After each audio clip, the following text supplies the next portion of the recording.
Penn and Teller have been performing their distinctive brand of magic and comedy for over 35 years. Miser's Dream is a solo performance from the less vocal member of the pair. I don't need to know your name. He's not going to talk to you. Teller is probably one of the most important magic brains in the world. He'd probably been doing the Miser's Dream at that point for 30 years, right? What makes it good is the decades of bad Miser's Dreams he did that give the pacing and the timing and the confidence. He's not just good, he's a great magician. He has a quality of Harpo Marx about his performance, a kind of impishness and curiosity that's very appealing. The thing I love about the routine is it's just so brave. He just stands there for a few minutes, doesn't say a single word, never speaks. There's no music, there's not even any background music. Just using his body language and his facial expressions, he's creating these moments of absolute astonishment and wonder, all just with his bare hands and some silver coins. It's amazing.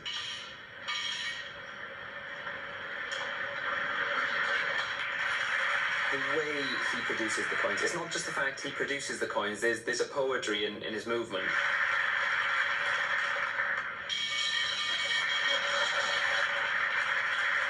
It's just a really beautiful, perfectly executed piece of magic. He makes her feel completely comfortable. There's the comedy elements of him taking the glasses off and produces coins from the glasses. And he does all of that without saying a word. My favourite part of the trick is where he picks up the coins and he dumps them in the water tank and nothing happens. Because he looks so sort of forlorn that he's not got it right. And then he goes in for a second attempt and you get that absolutely amazing shower of goldfish. I mean, it's just such a magical moment. The fish is just one of those stage moments that's just a gasp. I'm so proud when we've done TV stuff and they introduce, and now Penn and Teller comes out and does that alone. It was that great moment when Ed Sullivan over in the States said, "The Beatles," and Paul McCartney came out alone. And I love that Paul McCartney alone was the Beatles. And I love that it's a Penn and Teller trick. It's Penn and Teller performing, and I'm not there, which is, I think, the best Penn and Teller trick.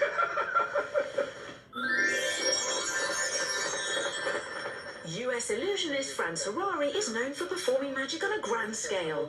Rock and roll. For this trick, he was in London attempting to make one of our famous landmarks disappear. When you think of England, you're either going to think of Big Ben or Tower Bridge. What about the London Eye? Maybe the London Eye. Buckingham Palace? You know, maybe the guy with the big hat, you know. Nelson's Column? It's probably Big Ben or Tower Bridge, one of those. Tower Bridge, then. Tower Bridge is symmetrical, so that opens up a lot of potential to me because I can use that symmetry to create my illusions. I can use mirror, refraction, I can use any number of effects. And the fact that it's on water means you've actually got it going in 4 directions. Let's say we set everything up right over here, right? And let's create illusions at the scale that I do. Requires a team of people, sometimes into the hundreds. Yeah, it looks pretty good from over here. And all of these people need to work together with split-second accuracy. That all comes down to a single moment. It's really pretty fantastic. The only thing we're missing is an audience. We decided to do the illusion for a very select group of people. We thought, well, maybe we should call the Queen, maybe we should call Elton John, or anybody with any kind of authority. Although I don't think of Elton John. Well, he's a knight, right? So he's got the sword. Unfortunately, the Queen and Sir Elton John weren't available, but luckily some members of the general public were. Hey guys, come on over, I want to show you something. You're about to see something amazing. I hope. The count of 3. 1, 2, 3.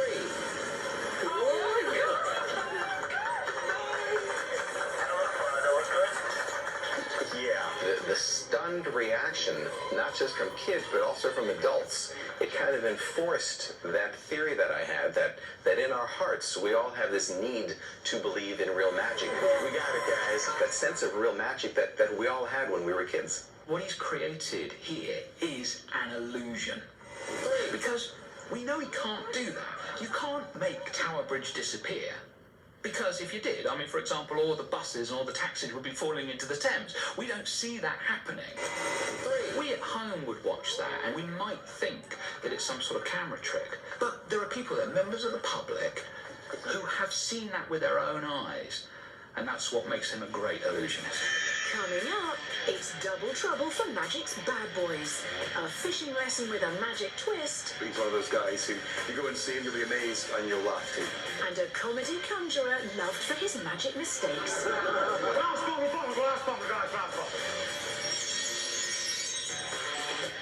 Welcome back as we continue our magical mystery tour through the world of TV trickery. He was a brilliant comedian.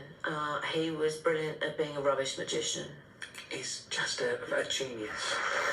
Yes, it's the funny man beneath the fez whose chaotic conjuring transformed Tommy Cooper into a comedy legend.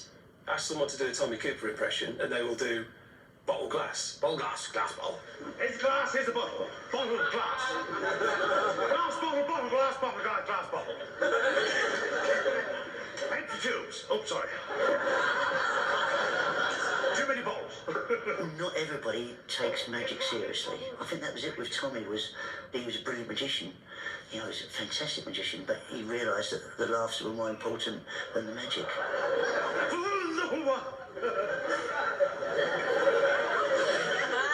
They have now changed places. The genius of Tommy Cooper is that he used the art form of comedy as misdirection to get away with his magic tricks. But before you say this has no place on TV's 50 greatest magic tricks, this happens. Just like that. He knew perfectly what he was doing. So every trick that you saw him do, he would nail it. He would get it right, and then he would go, okay, now I'll perform it, but I'll perform it in such a manner that everyone will assume that I've got it wrong. And to do that, it's like playing an instrument out of tune, but being a perfect pianist. It's harder to get it out of tune than it is to get it in key. Comedy and magic go well together. There's just the idea of this bumbling persona trying to sort of pull stuff off, and then, of course, you know, revealing that he was brilliant at magic as well, you know, was just great. No one else has really done that. So if you can do both of them, as well as Tommy Cooper did, you're home and dry. He was just fantastic.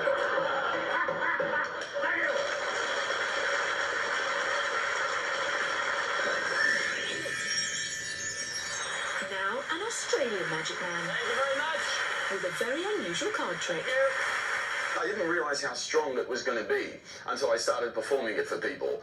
And when I did, and they were more amazed by that by anything else I did. What you'll do is put your palms together, so your thumbs are still face down for me, just like this. Palms together. James learnt his magic from a professional con man who cheated in high-stakes poker games. Ready? 1, 2, 3. So your thumbs are face up for me, please. While others were learning how to make hankies disappear, he learnt how to deal aces from the bottom of the deck. Everyone always asks me, do I cheat when I play cards? And the answer is it depends on whom I'm playing. Close-up magic just has that something extra because you can see it. If I was playing you, ma'am, I wouldn't cheat at all. If I was playing you, mate, I definitely would. I think there's nothing more amazing than that. Pretty simple. First thing I want you to see is that all the cards are, in fact, different, okay, folks? You can see all the cards are different. No two cards are alike. It's a normal pack of cards. You can buy them in any magic shop.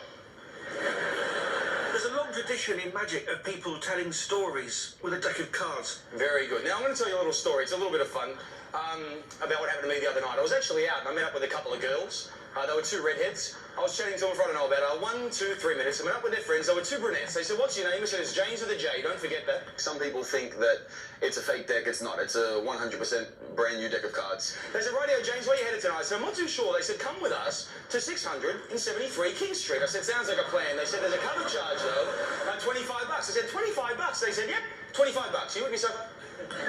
The cards are constantly being mixed up, yet he still manages to spin out this yarn. It's amazing to see it. At this point, my phone rang, right? So I cut in my pocket to find my phone. When I did, you know what I said?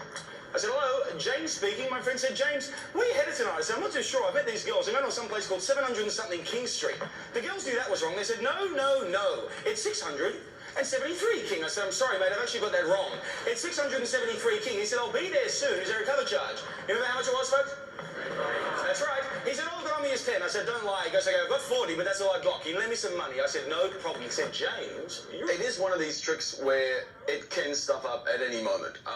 If one card goes out of place, then the trick goes horribly wrong. You can't live with that fear, knowing that it can go wrong. Otherwise, it will. So you just go out, you know, with that confidence, knowing that you're going to be okay. And he said, let's play poker. I said, sure, what would you like? He said, a full house, 2 4s and 3 8s. I said, I'll see what I can do.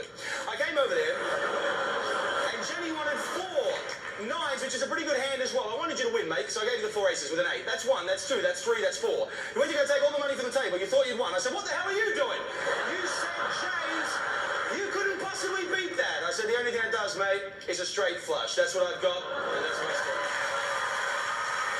I've only got it wrong once. You know, I remember I went out, and I said, I went out the other night, I got with a couple of girls. There were 2 red heads, and a 6 and a 7 came out, but in my head, I didn't know, because I was just already in the rhythm of it, and it wasn't until I looked back about, why aren't they clapping? They're normally clapping by this point. And I was like, oh, and there was no way out.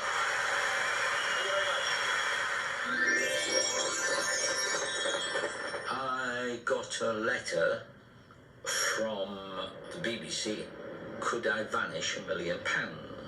Ladies and gentlemen, you're about to see a safe enter under security guard, which has in it £1 million in cash. The idea of Paul Daniels vanishing £1 million. I mean, how many people have seen £1 million in cash? We have got now in here, in packets, a strong box with £1 million inside it. You can vanish a small ball under a cup, and you can vanish a large object in a box, but it doesn't hit the imagination. Inside here, no kidding, is exactly £1 million in cash. The important thing about it was real money. Standing in for Debbie McGee and making sure nothing untoward happened to all the money was none other than the late media tycoon Robert Maxwell. All the way around it, and that's why you're here. You are men of integrity. But what's impressive about that is that he couldn't have known what was going to happen, but he did it with Robert Maxwell. And Maxwell made much more than millions disappear, didn't he? Maybe he looked at that and thought, wow, making money disappear. I could plunder this pension fund and make millions disappear. Hey, put it back. I reckon I gave him an idea. He vanished a lot of money, did that lad, I'll tell you. There's one more surprise for any thief that ever tried to steal it. The surprise will be this. I actually worked out a way to get the £1 million out of the studio. Because I had a letter that said, can I vanish £1 million?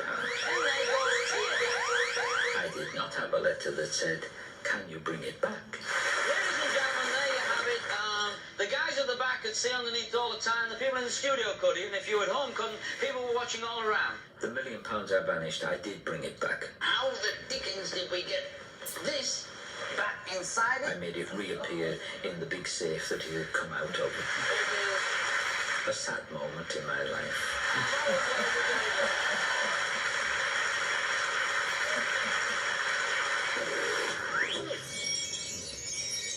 At 44, a classic card trick with a twist. I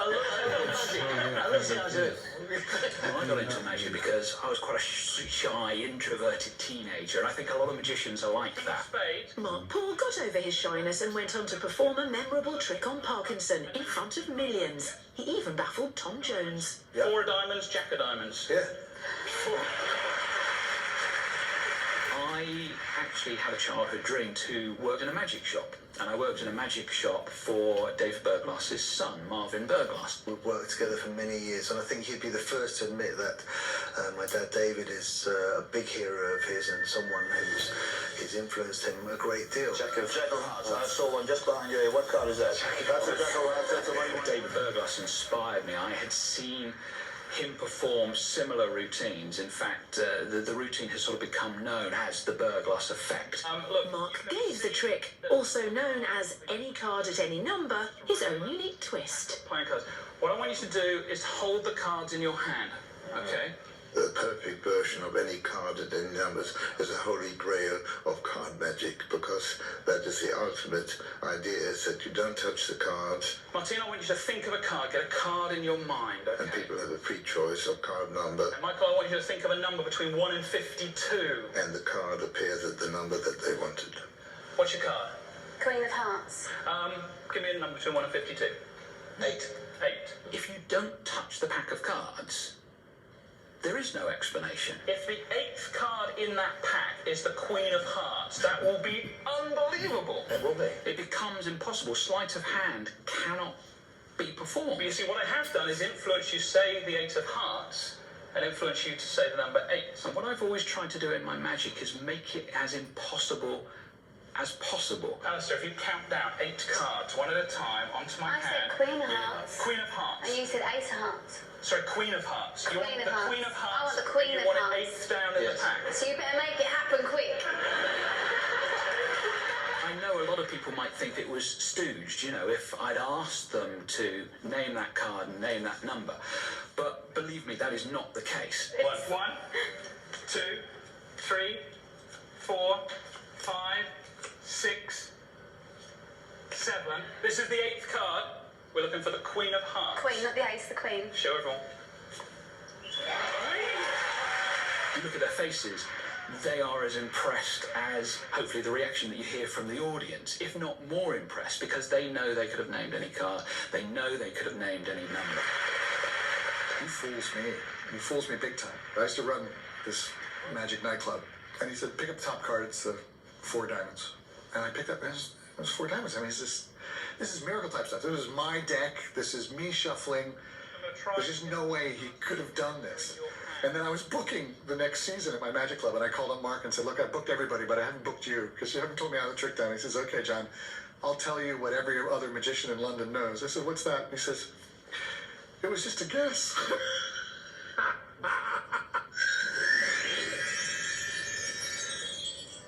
Dear Mr. Copperfield, I made some bad mistakes when I was a boy. Ever the showman, David Copperfield played on his audience's emotions when he magically reunited a son with his father. Just in case you're unmoved, he added some suitably sentimental music for good effect. And Michael Brown is here in our audience tonight. Please help me welcome him. David Copperfield is like the camembert of magicians, isn't he? Because he's kind of smooth and silky and unbelievably cheesy. Let's see how they're doing in Hawaii right now. This ambitious illusion involved Copperfield transporting himself and the son from the studio to an idyllic scene of sand, sea and palm trees in Hawaii, all clearly illustrated on a huge screen for the benefit of the studio audience. It's like the Cilla Black of America in a way, you know, like the surprise with magic. Very clever. There's no getting away from however cheesy it is and all the schmaltz and the music and everything else. It's an incredibly clever thing that he does. Take this pen, write TS, your initials, right there on my arm. Using a classic magician's device, Copperfield ramped up the illusion. Surely there was no way he could appear thousands of miles away in an instant, could he? Nicely done. You went to art school. Come with me. Our part of this trick was building the arm and the platform unit that goes out over the audience that he vanishes from. All the way up? What makes the portal illusion as effective as it is that it happens out over audience members, I mean, right above their heads. I'm the king of the world! People below, people to the left, people to the right, and when they vanish like that, it's just an amazing moment, you know? Cleverly, Copperfield positioned himself and his volunteer in full view of the audience, with no obvious trapdoor in sight. They disappear in a theatrical puff of smoke. I would never do it. My reasoning is something drummed into me by Ali Bongo, who was one of the great television magic advisors of all time. And he said you should never make a trick so impossible that they will just assume it's technology doing it. I think part of the thing about magic is you have to just try not to work it out and just accept that it's really clever. We know it's not real, You know, we know that you haven't been transported from Las Vegas to Hawaii through a curtain. Like, that's not going to have happened. Real or not real, Copperfield again demonstrated his mastery of the magic art form. The swelling strings, the run into the surf, all designed to reinforce our amazement. Pure magic. The guy ends up in Hawaii, supposedly. How brilliant is that? If we could just do that, how brilliant is that? Coming up, would you let this man loose on your cutlery? And there's no heat at all. To touch it, there's absolutely no heat. A magic trick that's so amazing, it even makes the trains run on time. I can't believe it, honestly, I can't. And Teller has an argument with a truck.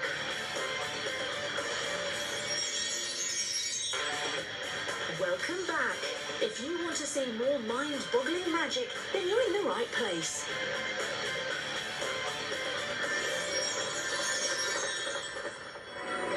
Remember David Blaine when he did this? In America, they love it. Oh, it's a bloke in a box. It isn't. Over here, what's a bloke in a box? You know, I've done that last weekend.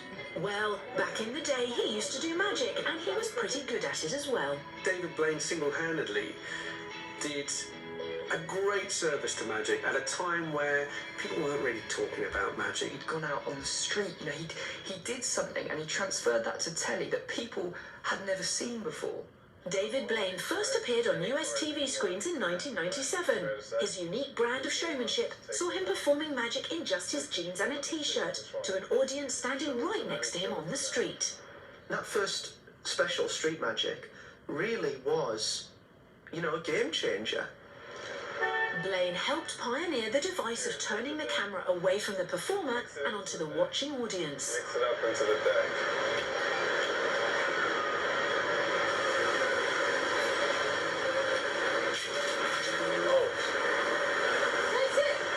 David Blaine's card on window, or card on other side of the window. I mean, it's a great trick. There's just no denying it. Their brain is trying to somehow explain that there is some possibility that that card squeezed through that window. It's great. It's great watching people go up to the glass and go, but it's behind it, and it's sort of like looking around going, you've seen it behind. David Blaine's magician is brilliant. His persona is slightly weird, but I think he's cultivated that. Are you an illusionist? Are you a trickster? What is it? Are you a stuntman? What are you? How would you describe yourself? Just a showman. This unusual persona was never more evident than on a 2001 appearance on the GMTV sofa with our very own Eamon Holmes. Is this part of the show? This stare and the eyes and all that sort of thing? The eye in the hand. And what is that? What is the eye in the hand? Let's see that again. Protection. Protection. What is all of that, you know, eye of the tiger? What? Mental. Mental.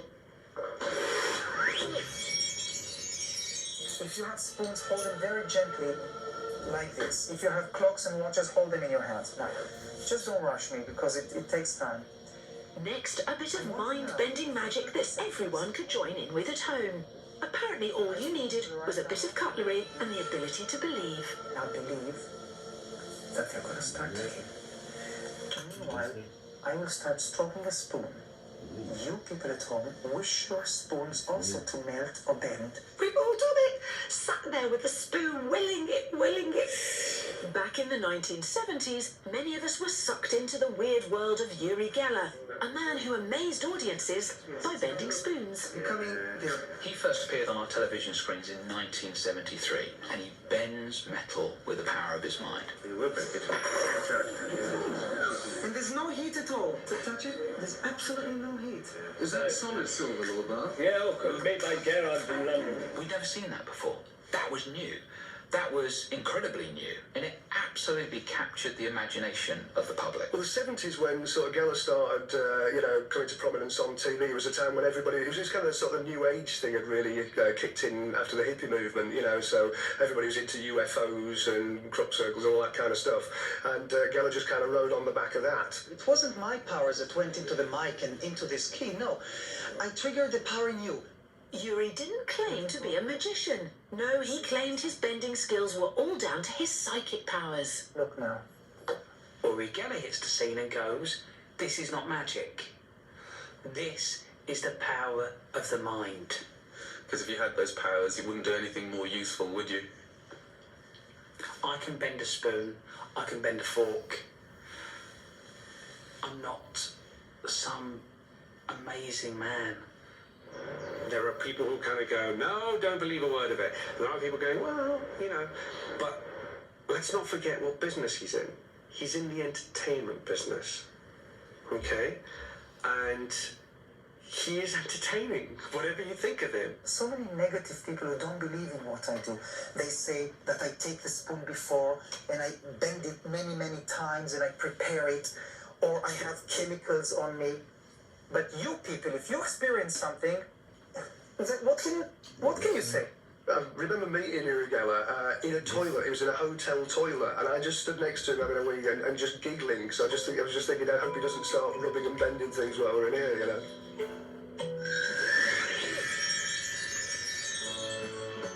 Next, the TV show Penn and Teller Fool Us and the method magician Piff.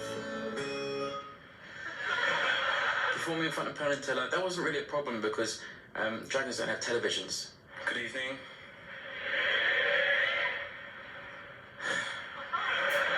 It was basically like watching Jack D dressed in a dragon's outfit doing a magic act. My name's Piff the Magic Dragon.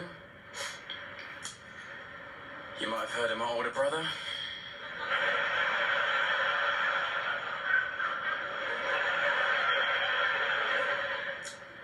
Steve.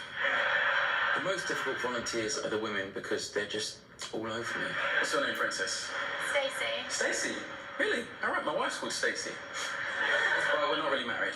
In fact, we've only just met.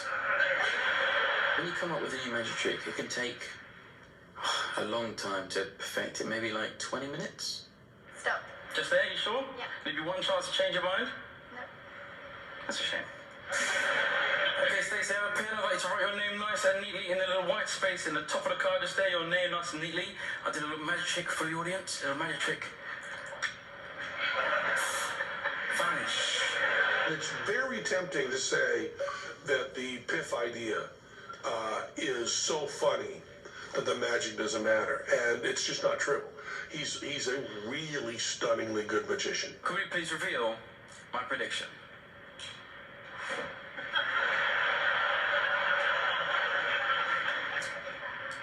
So basically, Stacey was wrong. I like the trick because it's one of those tricks where the audience suspect that it's gone wrong, but then he's the magician who can get himself out of this sticky situation. If you ever change your mind, I'll be around where I used to be. Lonely, high and low. The trick itself is incredible. The first 4 minutes of it, I was laughing my head off, and then afterwards going, oh, hold on, that's amazing.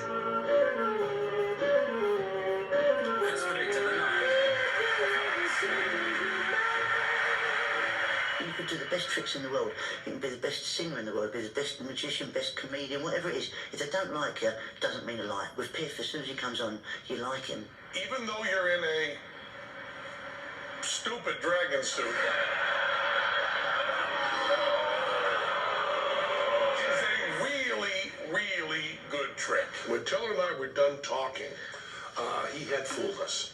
And then when I started talking, I changed a little bit we were saying and happened to stumble upon it. I'm going to go talk to a magic dragon. But Teller had it from the beginning. But it's a very, very, very good trick. You didn't fool them, did you, Piff? I don't think so. You didn't fool them, but you came pretty close, and we all liked it, didn't we?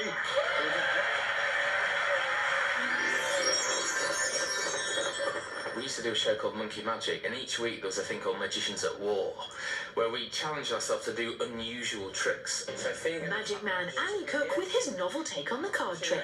I'm in a competition with one of the other magicians to come up with the best trick which doesn't use our hands at all. And then I thought it'd be even more impressive that instead of someone taking a card, they just think of a card. Would you just pick up those cards for me?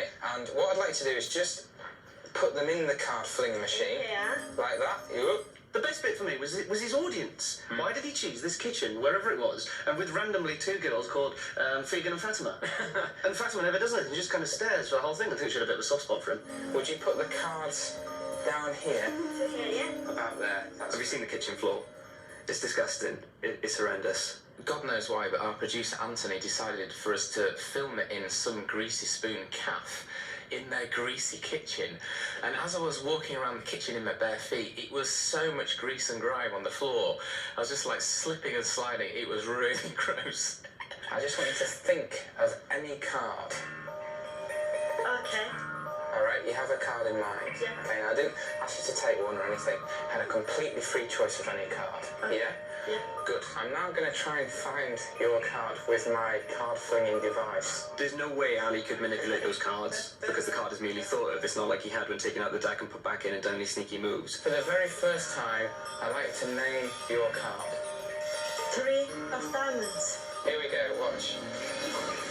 Oh, yeah. Sleight of hand. Anyone can do that. This is sleight of foot. I got it. That's why it's so good. That man's got nimble toes. Basically, I've got ninja vision, so when cards are flinging up, I can just see it and catch it with my toes. It's just one of those things I can do. In the world of magic, there are thousands of tricks. There are hundreds of tricks that are really sensational, but there are very few miracles, and the floating light bulb is a miracle. When you see what you're about to see, you will also think it's something you'll remember the longest day you live. Watch, please. American Harry Blackstone Jr. was always destined to be an illusionist. The son of veteran stage magician the Great Blackstone, he was involved in his father's magic routines from an early age. Harry died in 1997, but he lives on in the memory of magicians everywhere, thanks to his performance of tricks like this one. I think when you ask magicians what is their favourite moment in magic, they would say Harry Blackstone's floating light bulb.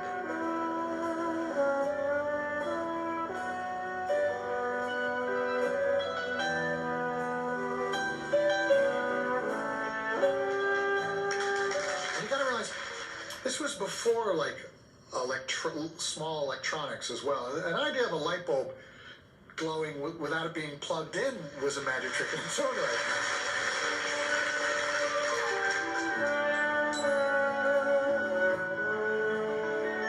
What Harry Blackstone does is a pretty standard floating trick, and then he totally moves the goalposts.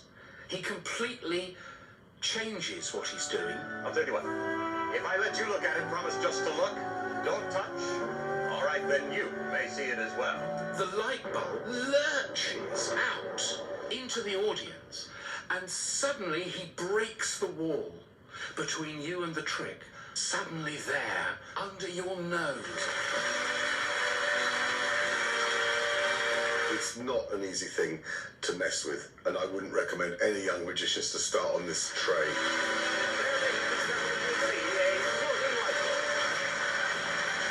I'm always being asked, in the floating light bulb, is it a real light bulb? Yes, it's a real light bulb. How it's done? Why, it's done magically, of course.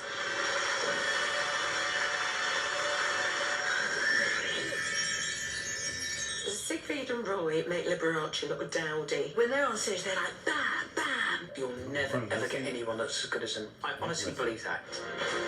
He's a perfectionist. I'm a dreamer. This illusion, entitled Interlude, was typical of the lavish spectacle audiences came to expect from Siegfried and Roy. Its staging promised a dark and dramatic conclusion. The very first time Paul took me to Las Vegas, Paul was working there, and I went to see the Siegfried and Roy show on my own, and I can remember I just had my mouth open the whole time.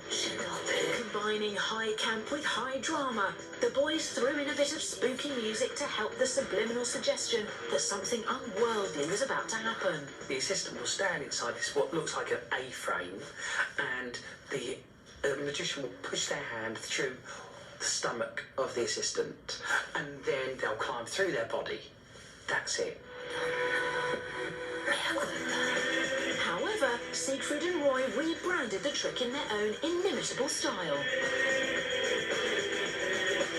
Siegfried and Roy presented magic in the most fantastic way possible on this giant stage with every bell and whistle they could come up with. You have the Spider-Woman writhing through the man's belly, a bit like, you know, that scene from Aliens. That's cool. But she is a gymnast, and you're like, mm-hmm. Not only did somebody, you know, a human being crawl through the centre of that cabinet through Roy's body, but after that, in a blink of an eye,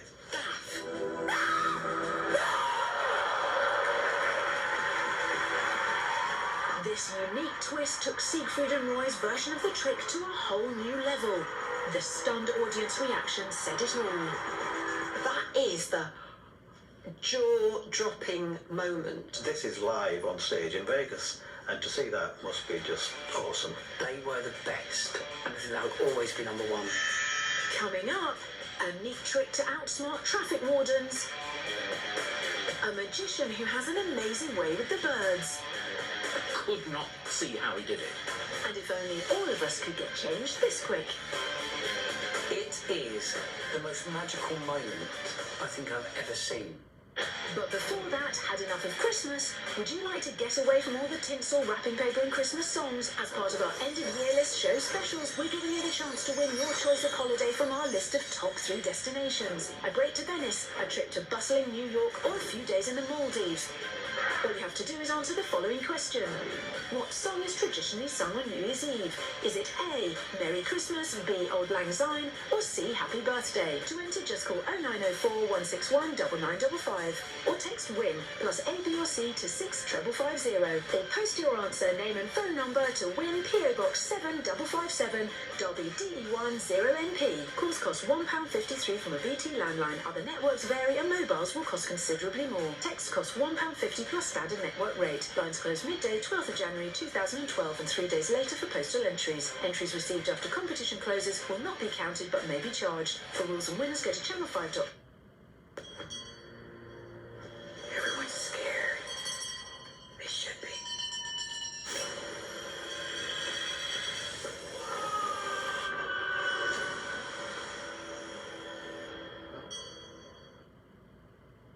.com/win. Welcome back to the greatest magic tricks that have ever appeared on your telly. If some of the magic you've already witnessed made your jaw hit the floor, you ain't seen nothing yet. He is Lance Burton. Somebody tipped me off that there was a very young man working in a strip club on Sunset. The curtains on, there was this tall, saturnine-looking guy in a purplish kind of evening suit with big frilly cuffs and all that. And Vivaldi playing. And he just went like that with his hand, and a ball of fire appeared here, and a bird flew out of it. A stunned audience. I just said, book him. Rescued from the hell of working with attractive, naked women every night, Lance Burton became one of Las Vegas's most bankable magicians, with an act that featured a very different type of bird.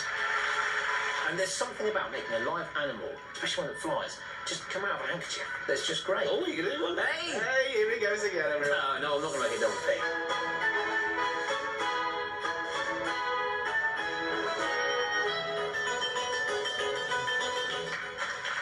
I was once in the wings for Lance Burton's Dove Act, so I saw it from the wrong angle, from the side, about 6 foot away, and I couldn't see a thing. I could not see how he did it. He specialises in what you call manipulation and manipulative magic, which is dexterity of the fingers. He does manipulative magic to its very, very best.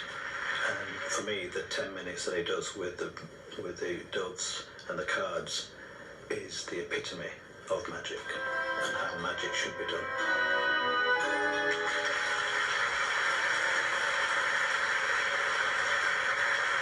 Doves are very trainable. They've been domesticated for centuries.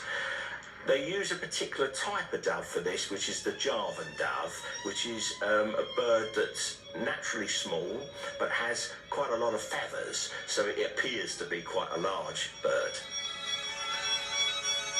Just elegant magic You can watch it and you'll never see it. Lance is one of the best ones there's ever been.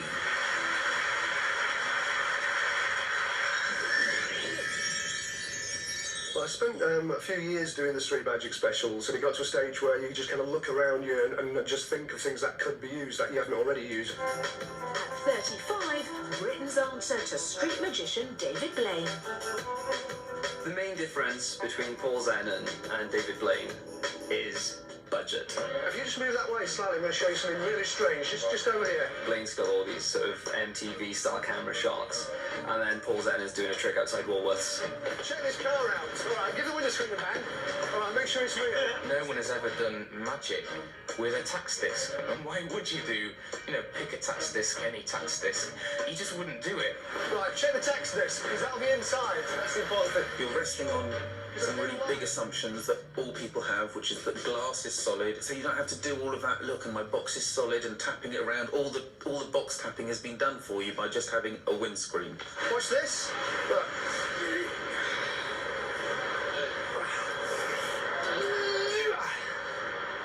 This is magic which is done in the real world. It's not just the sparkly jacket, bow tie, and audience clapping. It's very much people there and then. Their expressions and reactions don't lie. Doing street magic's interesting because you kind of never quite know what the reaction's going to be. Sometimes positive and quite often negative, because you are just a bloke wandering up to them in the street, and so quite often people think it's just a subtle form of mugging rather than entertainment, This is magic. You watch it, about 5 hours later, you're still trying to work out how he's done it. Because it is magic, there's no way of explaining it. I'm sure there is some trick to it, but it can't be done. Hey, he's rich. He's rich. In retrospect, I have to say, I should have really, left the tax disc and taken the cars, to be honest. We first met about 15 years old at a magic club for magicians. I tried to speak. Hello. We were the only young people in the whole of Aberdeenshire doing magic. But because of that, we instantly hated each other, because he was like my only rival, was Stuart. Men and I hated that equally, and we decided to join forces. Together they perfected a unique act combining magic with storytelling. This one starts with a Rubik's Cube, the 80s toy that everyone had, but no one could do. Mixed up. I have a Rubik's Cube, and the fact that I'm blonde and mathematically challenged works against me. I can't do it. I decided to throw the cube into the air, and when I caught it, it was somehow solved on all sides. I had a Rubik's Cube when I was a kid, and I would have given anything for the power to throw it in the air and have it drop back into my hands and for it to be completely solved, as opposed to what I did do, which is rather than throw it in there, I threw it at a wall and it smashed into a million pieces. But that's not technically magic. The cube just vanished. Barry Stewart create these little performance pieces. They're almost like little plays, and they do characters with it. Take a seat. They interact wonderfully, and they create these very surreal moments. I'm pleased to meet you, I said. I'm pleased to meet you. I lied. I explained to her. In this box, there are 52 cards, and what I'm about to do is just swell. I decided to speak like an American. Barry is the voice inside Stuart's head, and the tricks are telling the story. They're not just tricks for tricks' sake. I leaned in close so that I could hear her. 3 of spades. She'd said the 3 of spades. The Queen of Hearts it is, then. It's theatre, it's comedy, it's magic. There was only one card inside the case. And when I showed it to the audience, they began to make this noise with their hands. For it was the card she'd freely named. The 3 of spades. It's so simple, and it's just so utterly baffling. The girl was so impressed that she wanted to give me a kiss on the lips. But she didn't. My favourite bit actually is a simple piece of magic. You're always there, shouting out my thoughts like a foghorn. I said. No, you're not there. You're in my head. I said. Stuart suddenly realises that he needs his pills. But Barry has got his pills. Are you looking for these? You knew I'd try this. You stopped me last time. But if you're just in my head, you can't behold Stuart starts to regain control. He's got rid of that voice in his head. We called the routine homunculus because it's an old Greek word which means little man, based on the idea that there's a little man inside all of our heads controlling our actions. Don't do this. They're so difficult to define, and that's why they're, you know, one of my favourite magic acts in the world.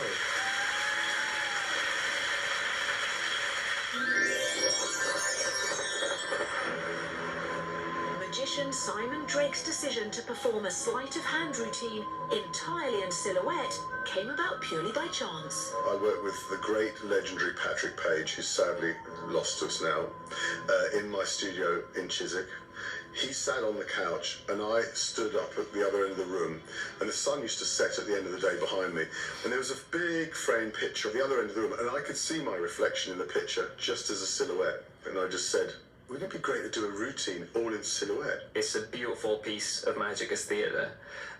It's effectively, if you analyse what he's doing during that performance, it's standard stage manipulation routines, but just by changing the setting, it's added an entirely new dimension to the trick.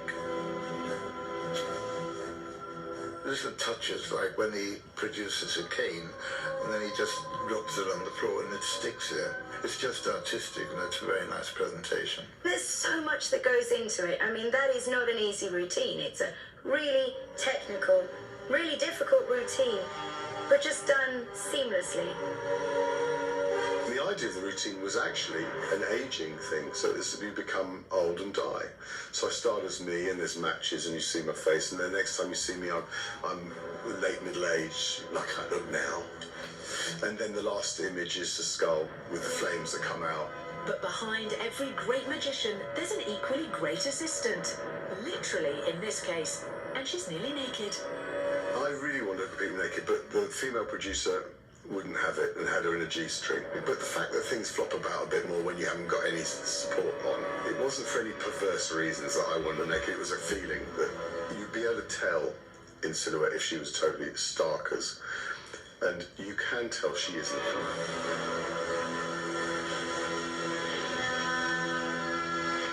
90% of that work is in the relentless rehearsal of it to make it look effortless and natural. And also to give it time, so you're not rushing, you're not shaking about, you're not fidgeting. One thing follows the other in a smooth, hypnotic manner. Wake up. Next, all the way from Vegas, the bad boy of magic, Chris Angel. Chris Angel has become a very, very famous guy because of Las Vegas. He has a show every night, sells out every night, and he's become a Las Vegas celebrity. Well, it's a long story. You want to come in? You're welcome to come in if you want. In this sequence from his TV show Mind Freak, he looks less Vegas shiny superstar, more grungy, slouchy rock singer. I went on a date with this girl, and I figured I'd take her to Sunset Park. I brought my fish. Chris Angel's had sort of many looks, and I think in this particular video he's probably in his homeless man era. But he looks like If Jesus Christ were dragged through Topshop, you might look just like that. You see that fish there? Beautiful fish with the big tail over there? It kind of reminds me right there. That reminds me a little bit, honestly, of Dory. But his slightly dirty demeanour doesn't detract from the audacity of his magic. With no obvious camera trickery and an audience tantalisingly close, he pulled off this trick to the obvious amazement of the onlookers.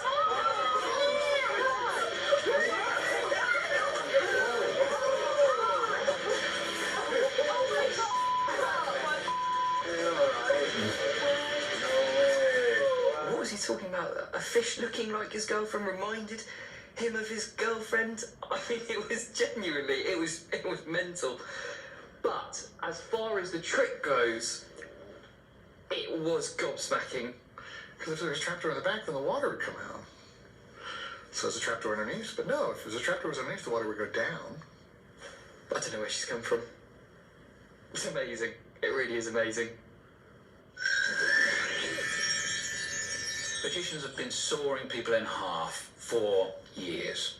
Next, a trick as old as magic itself, but with a unique 21st century twist. Here's Kevin James on America's Got Talent, trying to impress the Hoff. The thing about Kevin James is he is one of the most creative magicians, I think, in the world. The soaring in half is a prime example.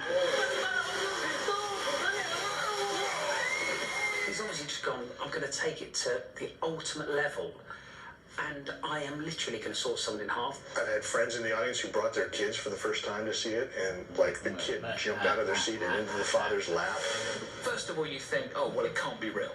But he disproves every thought you're having, because he puts the body upright and it is real. And the legs are real because they move. There's one moment that's really shocking. It's when the man without any bottom half goes up on his hands. Hold on. This isn't possible. Maybe it's a genuine half man. I think he had no legs. Is that, you think the guy had no legs? I can't get over that if the guy had no legs.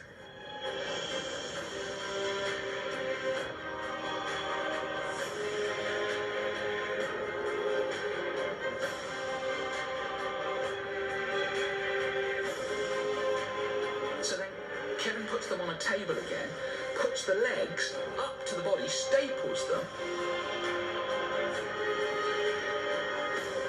and then the guy stands up and jumps around and he's whole again. This is impossible. The guy is a genius. I think he's brilliant, and I think the trick's amazing. No one actually gets injured in this trick, so it's all an illusion. Coming up, new kid on the block Dynamo makes magic up a mountain. A literally heart-stopping magic trick.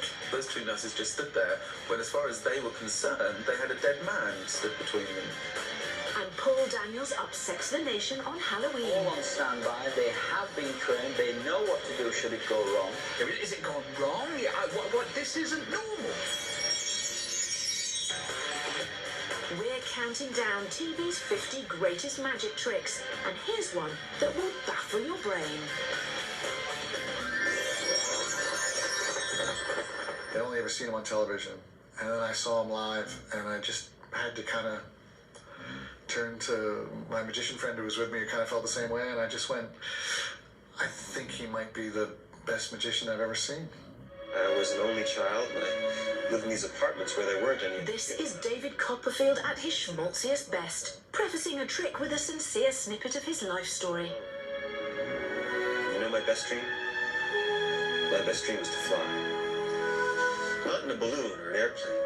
All accompanied by sentimental music and a captivated audience. His squeeze at the time, supermodel Claudia Schiffer. Even today, when I feel lonely or insecure, I go back to that dream.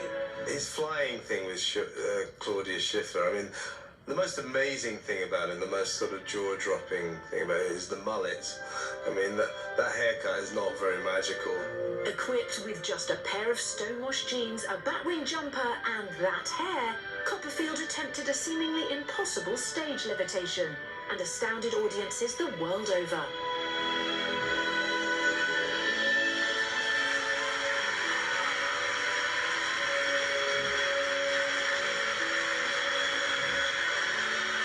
So he floats up, dry ice, billowing blouse, and then he ups the ante of the trick at every level. Just when you think you've worked out what he's doing, Copperfield displays his consummate showmanship, producing some cunningly designed props and a team of assistants to make his levitation appear more impossible.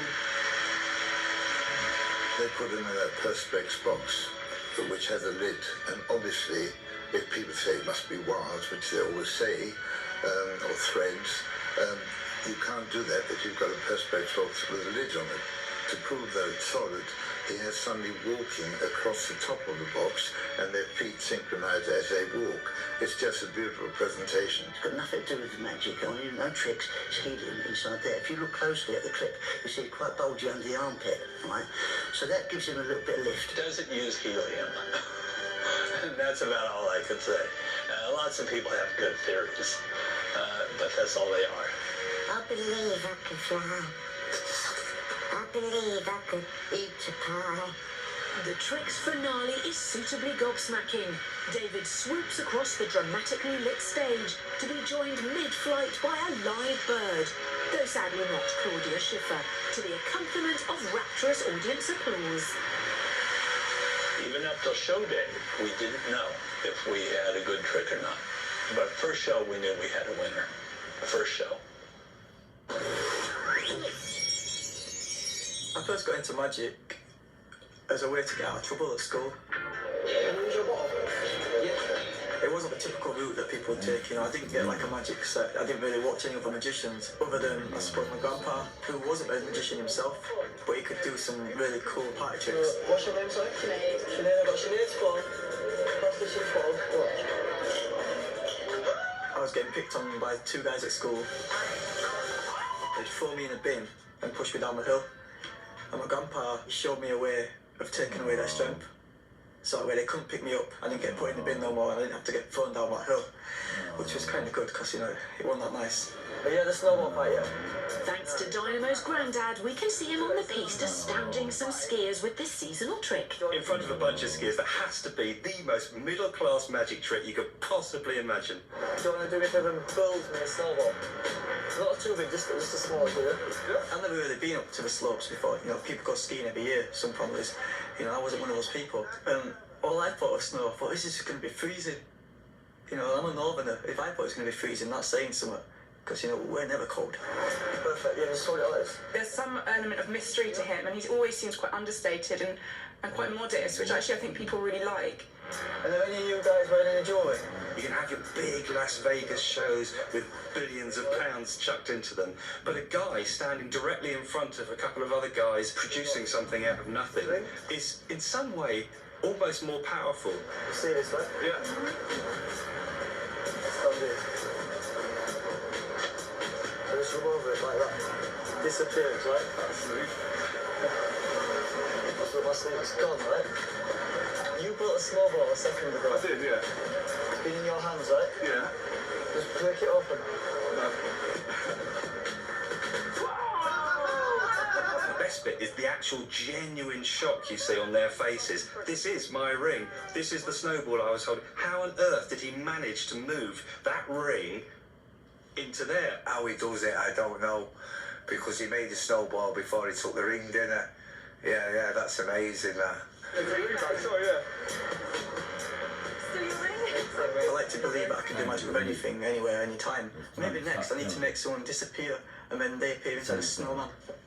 I think that's the evolution of the ringing snowball.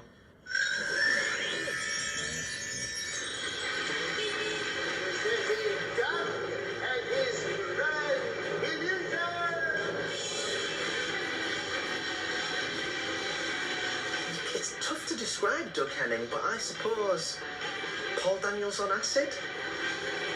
In a jumpsuit?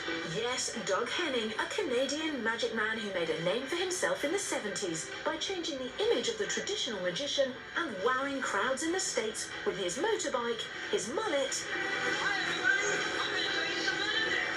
and of course his magic.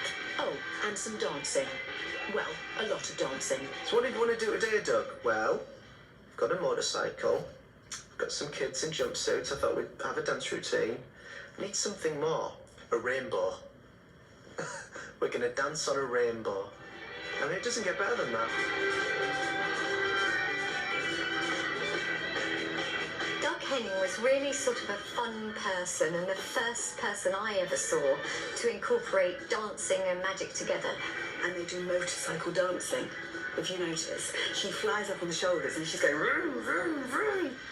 Doug took his magical show to Broadway, combining big storylines with even bigger illusions. In this trick, all the choreography serves as a handy distraction to let Doug get on with the real magic. But at the time, it worked. Them running across the stage, the changing, the crazy hand actions. I thought it was fun. To make that magic trick work, you needed to be distracted, and it just felt part of the whole performance.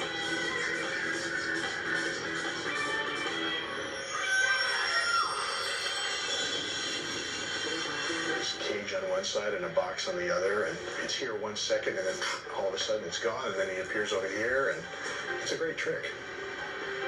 That motorcycle trick is from a Broadway show called The Magic Show, and it was on Broadway for 4.5 years. No one had seen magic done that way. I think he's fantastic, I really do.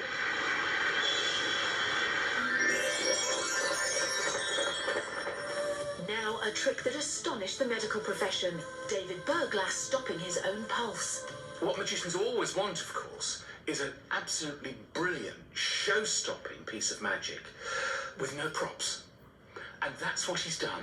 I want you to take my pulse, right, and with the other hand indicate to everyone what you can feel, and only what you can feel, all right?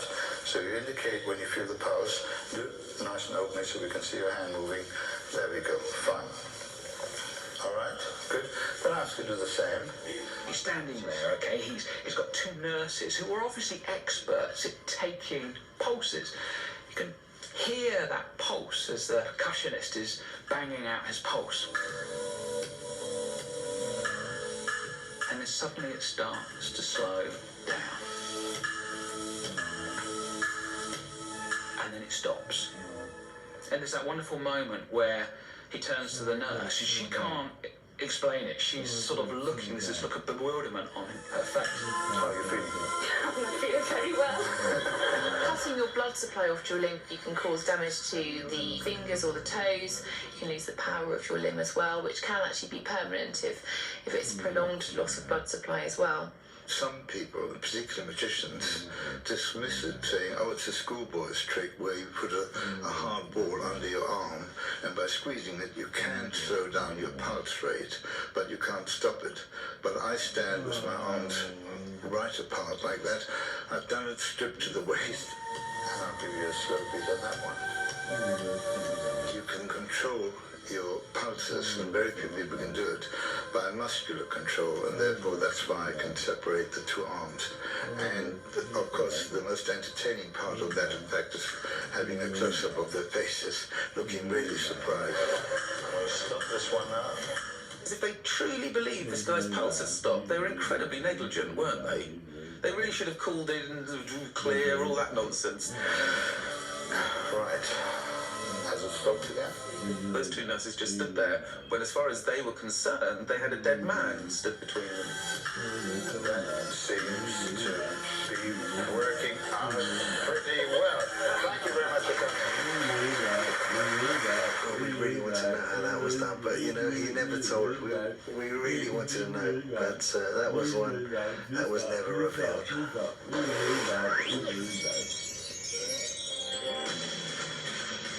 Korean magician An Ha-lim's stylized and highly polished stage performances have proved him to be a master of the art known as card flourishing. This guy, An Ha-lim, I mean, wow, these are contemporary flourishes to music, showing both hands empty and yet making cards appear. It was just so graceful, and the pace of it was just going on and on. I think it was brilliant. Lim's at the cutting edge of stage manipulation, which relies heavily on sleight of hand and finger dexterity. Stage manipulation is easily one of the most technically difficult things you can perform as a magician. There's the colour changes, and the strength that you have to have in your fingers is ridiculous. All of which Lim achieves effortlessly, even managing to accompany his amazing manual dexterity with a winning smile. I mean, you're holding out masses of cards. Lim's routines are a masterclass in choreography and slick showmanship, but no one gets this good without practice. To do what he does, you've got to be sat in a room on your own for long periods of time. Like I used to do, with no friends, no missus, nothing. But it does attract ladies though, doesn't it? Not in my experience.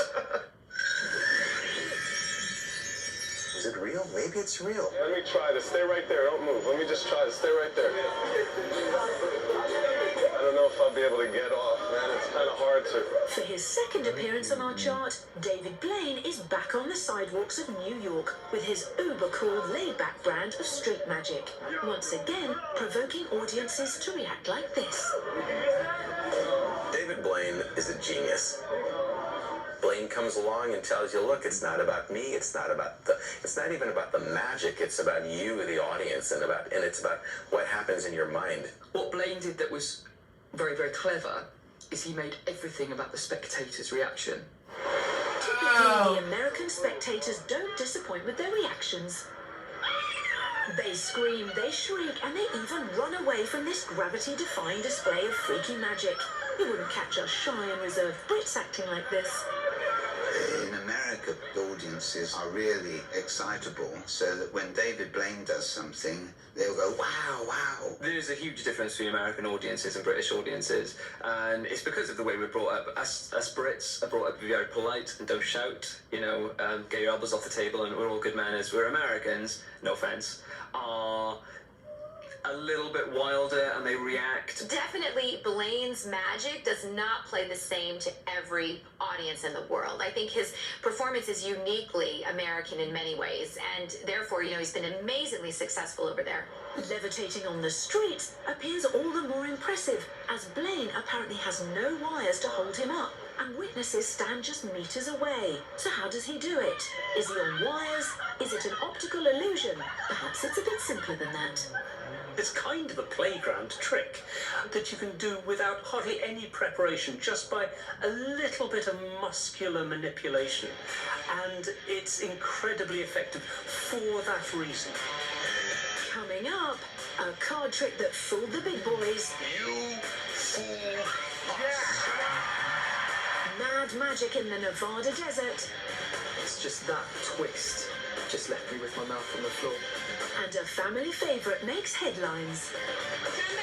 Magic!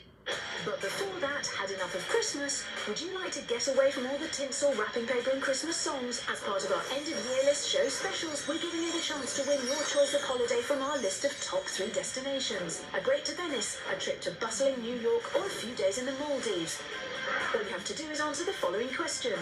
What song is traditionally sung on New Year's Eve?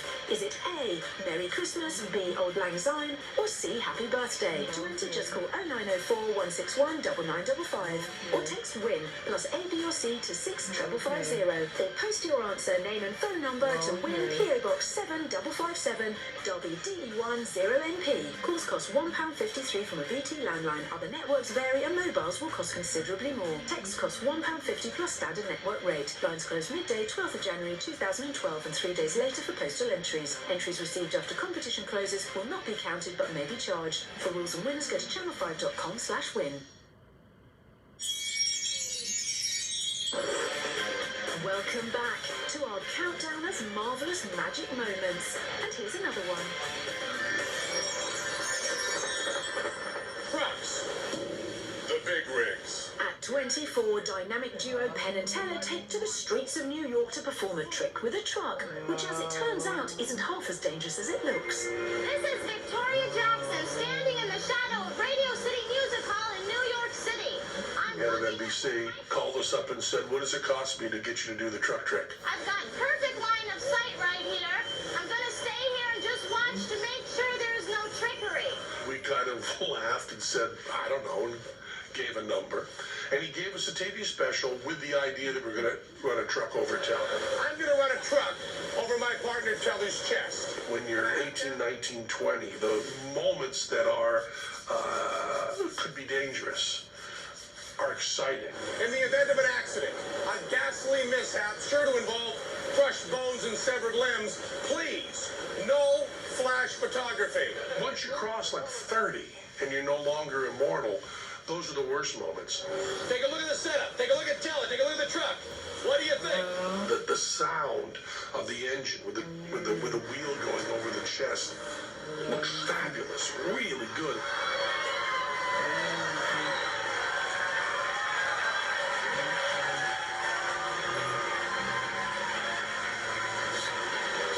What Penn and Teller brought to the world of magic is that they actually let the audience in as well.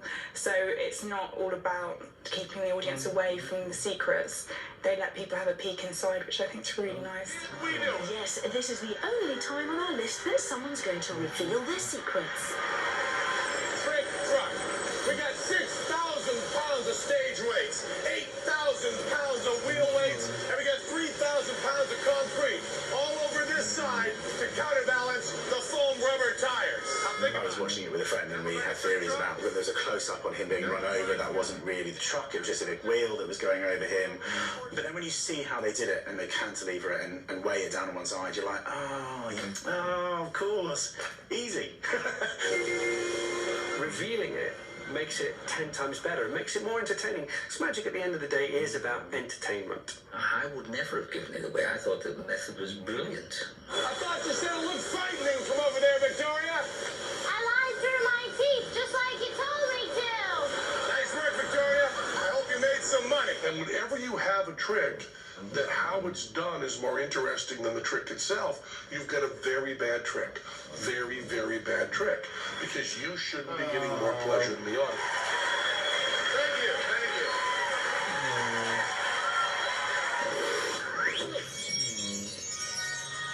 you. Magic isn't all about flashy performances and glamorous settings, as novice escapologist Ali Cook definitely proved. I am not an escapologist, and I don't even like baths, let alone getting in a tank of freezing water. I was really nervous, it was freezing cold, I hated it, and I cannot explain how scary it is. Yeah, I'm ready. Okay. As fast as you can on the lid. You ready? Ali was moaning because the water was too cold. You know, not that he might drown, but that the water was too cold. I slightly suffer from claustrophobia. Egged on by his best mate and fellow magician Pete Foreman, Ali was persuaded to strip to his trunks in a disused warehouse to recreate Houdini's famous water tank escape for their TV show, Monkey Magic. We got our mate to build this water tank in his garden shed, and the water tank was built out of a garden shed and a bit of glass. It was useless. When we first attempted it, the water swells up the wood and the lid got jammed with me trapped inside it. They all thought it was hilarious. And then the producer's like, do it again. I had to hold the screen in front of the tank whilst the magic was happening. You know, my mate's in there underwater, locked in. I'm just padlocked. I'm sort of responsible. I'm just staring out front and hoping for the best. After just 12 seconds, it looked like Ali had successfully escaped, but that wasn't the end of the trick. What's great about that routine, why I like it so much, is that wrinkle at the end where he's holding the camera. I just thought it was a really nice touch. There's something better about being a bit naff at escapology, so if you do get out, it's just as amazing for yourself as it is the audience.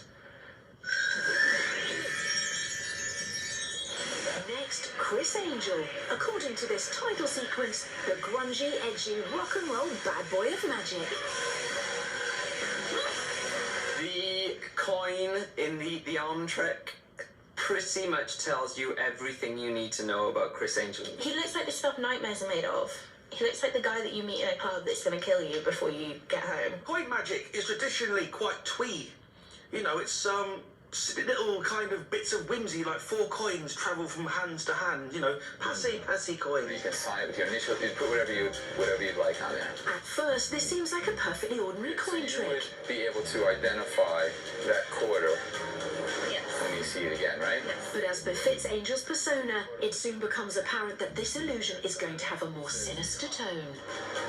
I don't know if you've got any idea how many germs there are on the average coin, but if you knew that, you would not put it anywhere near your mouth, trust me. The disappearing act then takes on a stomach-churning quality as the coin seems to slide under his skin.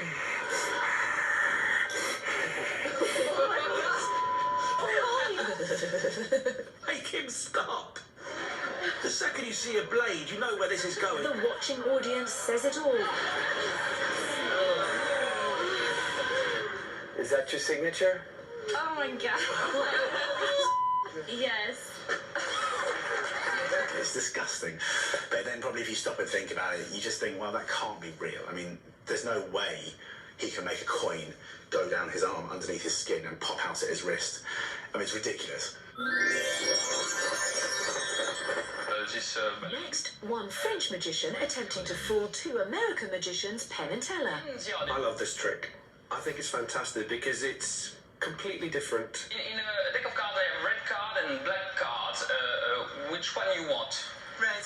Red cards. Okay, can you throw the balloon somewhere else? All it is really is just a card trick. Someone thinks of a card, and he tells them that he knew all along what the card was going to be. That's the plot of every card trick that ever was. In the red card, we have hearts and diamonds. Which one do you want? Diamonds. Throw the ball. What's difficult is to make a standard card trick into something theatrical and interesting and completely impossible. High card and low card. Which one do you want? High. Throw the ball. It's away. a genuinely free choice. Spectators can call out any card, any suit, any value. Which one do you want? 9? 9.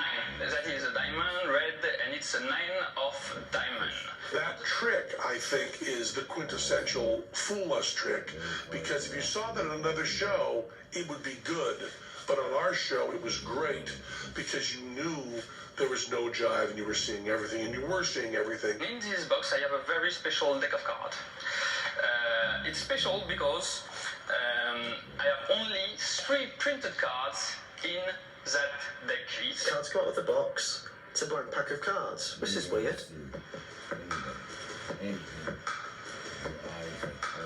He's laying some cards down. It's very elegant. It's very clean. There's no superfluous moves. He doesn't speak. It's just him doing his thing. Like a beautiful little performance. Magic's all about giving your audiences places to go and leading them down the garden path and then just hitting them with an effect. And they kind of go, oh, what? How did that happen?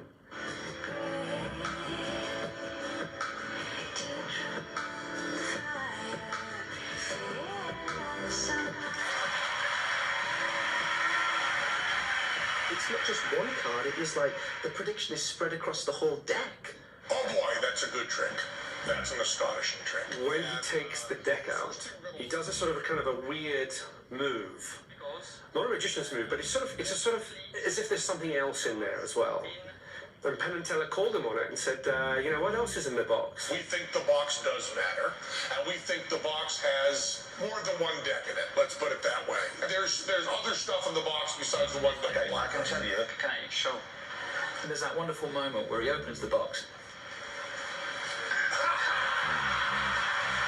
They applaud him because he even guessed that that's what they would think was the solution. He knew we would go there, we would be wrong, which was just a little added twist, a little added you to us that was just wonderful and terrific. You fool us. It's a wonderful skill and practice and handling, and it is physical, intellectual, and conceptual. It's just great.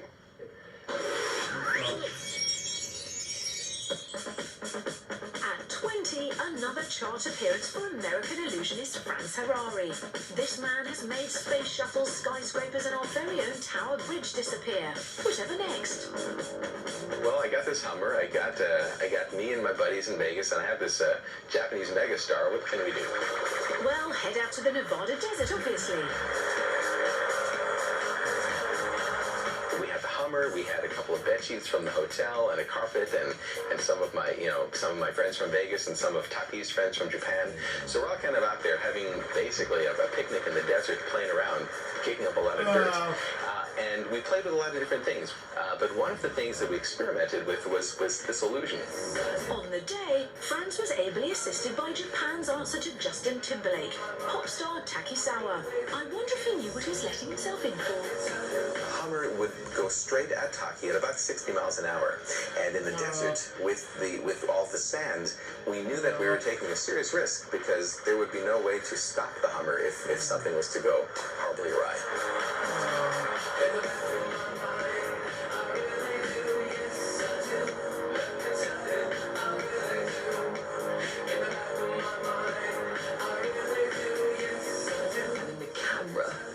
Follows that Hummer round to a stop, and you're thinking, no, don't do this to me. And then when he steps out the car, it's just that twist that is just left me with my mouth on the floor. I couldn't do that, obviously. Can you imagine saying to your mates, we're just hanging out, what should we do? Oh, You stand there, I've got a blanket, get in my Honda Civic, and drive it in as fast as you can, and let's just see where this goes. I'm sure something magic's going to happen.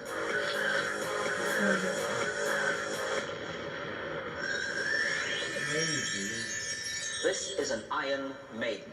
This next trick was performed live on the Paul Daniels Magic Show on Halloween in 1987. I have to warn you, this can go wrong. That is not a joke. Producer came to me and he asked me first of all if I could do something that would be about the same level as War of the Worlds, the Orson Welles radio show that people panicked all over New York and started leaving the city. And I said, well, you can only do something like that if it's live. The spikes themselves, there's 110 of them, and they're all metal. A lot of people, when they see things like this on TV, they go, oh yeah, it's all fake, it's all a scam. Now up there's lead shot. That rolls down this chute, goes into this metal canister here. He's not quite sure how long the ball bearings are going to take. Once the pin is out, nothing can stop that door slamming into the cabinet. Even though there's a trick involved, they can go wrong. There's always a possibility that you could get splattered. I need a little extra room than the jacket will allow me. Thank you, Debbie. Part of the tension was that before he actually got in it was to send me out of the room. And I want you to leave the room completely. That was quite difficult for me because I really had to act because I knew the reason was to build tension. He doesn't waste any time. Could somebody... He's basically chained up, manacled to this weird sort of medieval torture thing. The BBC staff here are all on standby. They have been trained. They know what to do should it go wrong. I really enjoyed the building of attention, like when he said, there's no blame attached to any of them. No one's to blame. He really wound you into that. What I've got to try to do is escape from this before the weight drops. He always has backup plans, but when it actually came to it, there's always that thing in your head, there could be something we haven't thought of. Now, don't move forward, anyone.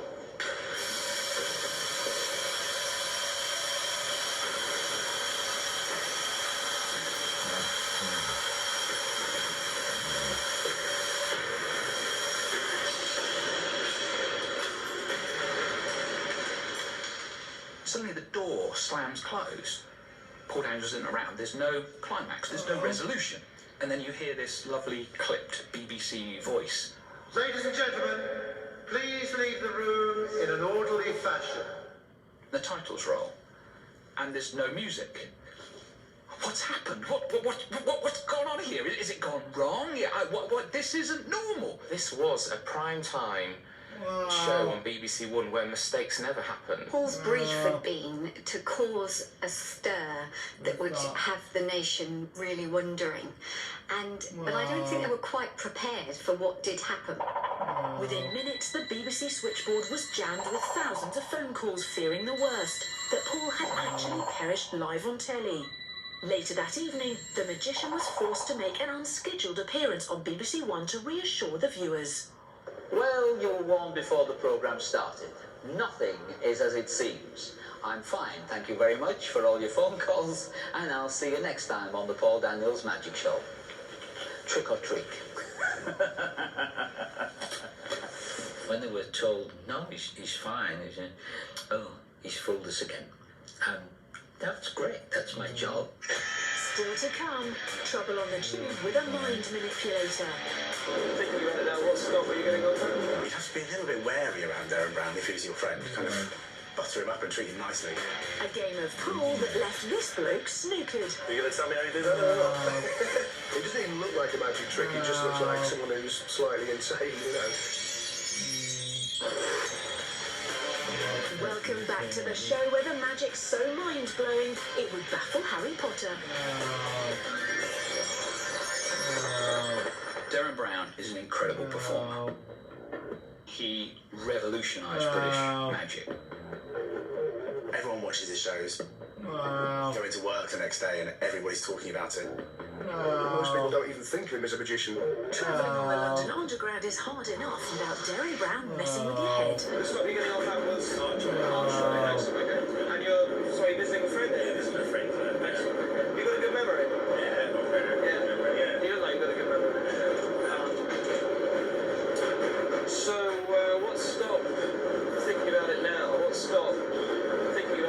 That's not what you're going to go for? What you're actually seeing there is a waking state of hypnosis, which makes it really intriguing. We've never seen that before. He has no idea where he's going. He has literally got amnesia. Do you remember why you're going there? To visit friends. Visit a friend. And where is it? What stop? Here's a guy on TV who's making a member of the public, just a guy who he meets on a tube train, forget something that is as easy as his name. Spooky. Yeah. You remember your friend? Oh, yeah. Yeah. Remember my friends. You picture his house? Where does he live? Look. Archway. Archway. This is Archway now. You better get... He literally goes up, waves his fingers, they forget, hits them on the head, they remember. Archway. No idea what he does. No idea.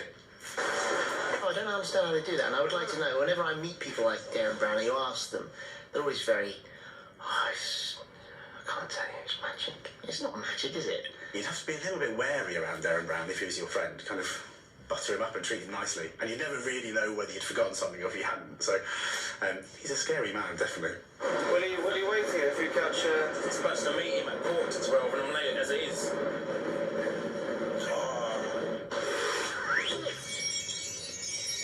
I kind of like doing magic with everyday objects, and particularly things that are easy to carry, you know, so, you know, a pack of cards is ideal, you know, you've got 52 props and it fits in your pocket, you know. So we've got a pack of cards here. Now, what I'm going to do is get you to choose one of these. Obviously, I don't want you to see them, just face down, have one, make sure it is a free choice, and I'm not forcing any particular one on you. You're not forcing any of me, are you? Nah, I wouldn't do that. That'd be cheating. Paul Zennon is the quintessential pub magician. I mean, he looks like the kind of guy who would show you a trick and then try and sell you a used car. He's got possibly the worst leather jacket in history on TV. All right, have a quick look. Show the camera. Have a look. But if the jury's out on his fashion sense, there's no doubting his skills with a pack of cards, a willing stooge and a pool cue. It's important. It doesn't matter if I know where the card is, but it's important you don't know where your card is. Right, yeah. Now, if you could just take on those two balls a second, I'm going to spread these out all over the table. Okay. Now, in a second, I'm going to get you to hit the cue ball against the black ball and just ricochet it a few times down the table, however many times you like. Right. As long as that doesn't go in, we'll be all right. Okay, oh look at that, it's heading for... I don't think there's any doubt as to what card that's closest to.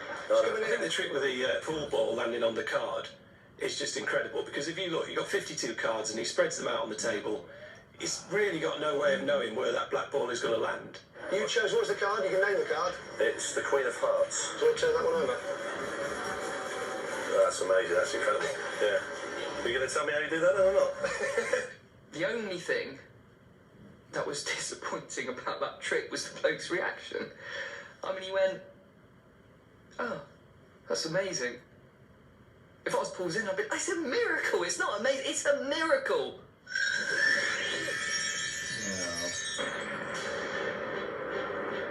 For the next trick on our magic list, we're taking a trip to the dark side. I didn't see that. I didn't see that.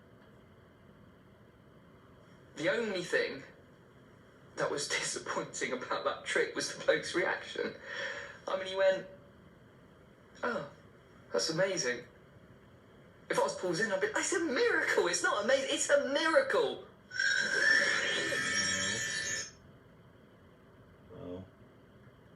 No way of knowing where that black ball is going to land. You chose, what's the card? You can name the card. It's the Queen of Hearts. Do you want to turn that one over? That's amazing, that's incredible. Yeah. Are you going to tell me? I want you to see them, just face down, have one, make sure it is a free choice, and I'm not forcing any particular one on you. You're not forcing any of me, are you? Nah, I wouldn't do that. That'd be cheating. Paul Zennon is the quintessential pub magician. I mean, he looks like the kind of guy who would show you a trick and then try and sell you a used car. He's got possibly the worst leather jacket in history on TV. All right, have a quick look. Show the camera. Have a look. But if the jury's out on his fashion sense, there's no doubting his skills with a pack of cards, a willing stooge and a pool cue. It's important. It doesn't matter if I know where the card is, but it's important you don't know where your card is. Right, yeah. Now, if you could just take on those two balls a second, I'm going to spread these out all over the table. Okay. Now, in a second, I'm going to get you to hit the cue ball against the black ball and just ricochet it a few times on the tip, like however many times you like. Right, as long as that doesn't go in, we'll be all right. Okay, oh look at that, it's heading for, I don't think there's any doubt as to what card that's closest to. I think the trick with the pool ball landing on the card is just incredible, because if you look, you've got 52 cards and he spreads them out on the table. He's really got no way of knowing where that black ball is going to land. You chose, what's the card? You can name the card. It's the Queen of Hearts. Do you want to turn that one over? That's amazing, that's incredible. Yeah. Are you going to tell me how you do that or not? The only thing that was disappointing about that trick was the bloke's reaction. I mean, he went, oh, that's amazing. If I was paused in, I'd be, it's a miracle, it's not amazing, it's a miracle.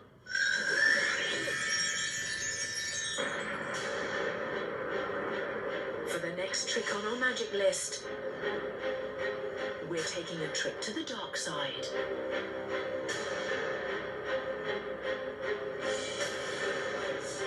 We hadn't seen anything like it. It was just macabre and dangerous.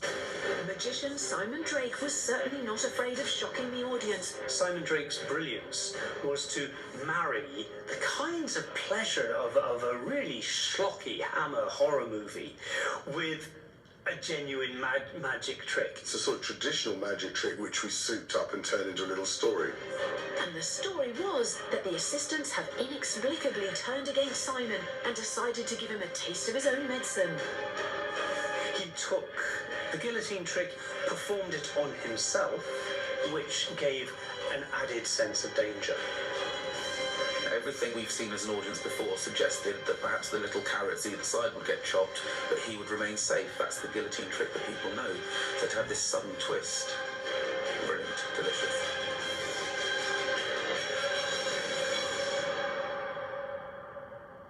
We had people faint and things, but people have always been fascinated by horror. I think it's really a brain chemistry thing, that they get a shot of their own adrenaline. That's kind of, I think, why people like it subconsciously. They like to be thrilled. This next trick is a surprise item. I'll be surprised if it works. People do ask me to do it quite a lot. It's the one that they mostly remember of mine. It's a trick with a newspaper.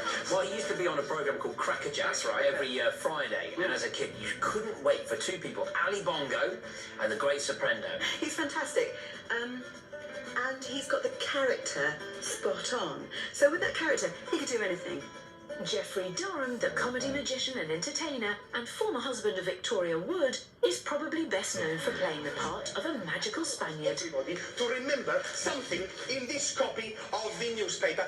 As the Great Soprendo, Jeffrey has been performing this classic trick for over 30 years. Or an advertisement. Something which you will know again is that... For most of us, a newspaper is something to read and throw away, or recycle. But this trick involves something much more entertaining. Torn newspaper. Now, it's called an illusion, because I never, ever tear the newspaper. The idea of the trick is to make you think that I'm tearing the newspaper into lots and lots of little pieces, but I never tear it once. You know, people really do think they see me tear the newspaper. Isn't it stupid? People have been tearing up and restoring newspapers for about 200 years. It's a really old trick. The method that I used, I got out of a book. I say the magic words. Ole! Tricky, tracky, hacky. And then I started to realise that I'd changed it hugely. And the newspaper is completely back to normal. The version that he does is his own version, Jeffrey Durham's own version, and it is brilliant. And again, the presentation is so slick. When he opens it up at the end, it's just done like that. You see, there's the newspaper. It has to be a broadsheet newspaper, because at the end, when you bring it back, it has to be with your arms outstretched. Front page, and that's magic. If the Daily Telegraph goes tabloid, I've lost a trick. And when it goes to iPads, well, I'm completely stuffed.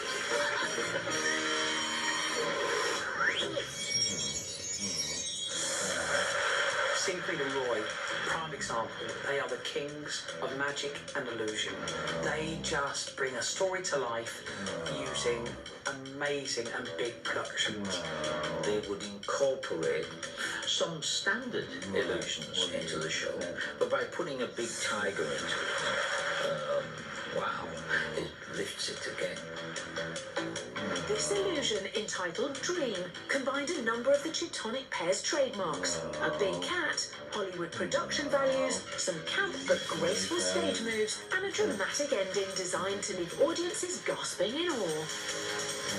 Siegfried and Roy particularly liked white animals, so they had white tigers, but they grow bigger than a normal tiger, and in my opinion are more dangerous than a normal tiger. As the music built and Siegfried demonstrated his flawless showmanship, the trick reached its dramatic conclusion. And the audience went wild in amazement. Not surprising, really, as Roy appears to be struggling with a wild animal inside a very confined space. Then they both vanish and appear in another pot that's at the front of the stage. It's been on view throughout the whole of the act. It's so quick, it's polished, it's just superb. Siegfried and Roy use animals that are quite difficult to control, but Roy really had an amazing affinity with them. Despite Roy's trust in his animals, it all nearly ended in tragedy. During a live show in 2003, things went horribly wrong. Roy Horn of the Siegfried and Roy team remains in critical condition tonight after being mauled by a tiger during a show in Las Vegas. Both Siegfried and Roy said they didn't blame the animal, they felt sorry for the animal, that it was something else must have happened to trigger this behavior, but Roy nearly died. Grabs him, like, just locks on him, picks him up and just drags him. He looked like a rag doll in his mouth. I mean, that thing just had him by kind of like the shoulder and the face. Montecourt, a white tiger Roy had reared since birth, appeared to be disturbed by a member of the audience and reacted violently. That developed into a full-blown attack. He dropped him, grabbed him by the neck and dragged him off the stage, which is a natural thing for a tiger to do. Since the attack, Roy has made some steps towards recovery, but the animal-loving pair will never again return to the Vegas stage. I don't think there'll ever be any act as good as Siegfried and Roy, but there'll obviously be other acts that use tigers and stuff. But it won't be mine. Ronald Reagan made me a professional magician. Because I went on holiday and Ronald Reagan started a recession on purpose. And when I came back, my job was gone, so I just had to do tricks just to make a little money. Person who cuts the highest card gets to do it. It wasn't the only time John found himself out on his ear.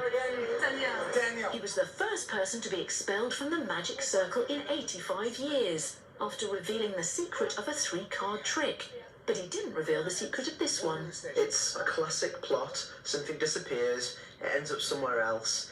But let's take it to a massive scale. Just choose a platform. And so on any one of the 19 platforms, name one. Pick a platform, any platform. 12. 12. That one. Come here, let me show you. We had to time a trick to British Rail being on time. I mean, cut me a break. That's the biggest magic trick of all. I will give you this handkerchief if you give me your shoe. So we give it a shit. Hold it out there.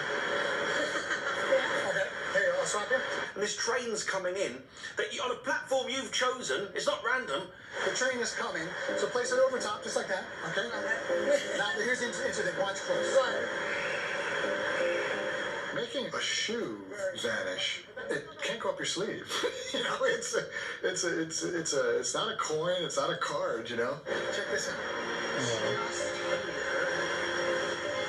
You'll notice.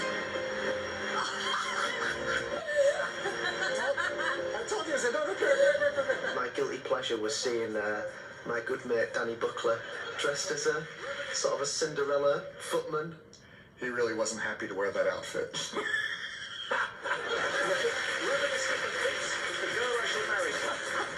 I'm guessing that's you by the look of things. Beautiful. Hold still. Oh no, you can't look at me. I haven't painted my toes. She was upset because she hadn't painted her toenails. Danielle, yes. Yeah, I still think about Danielle from time to time. It's your shoe. Hey!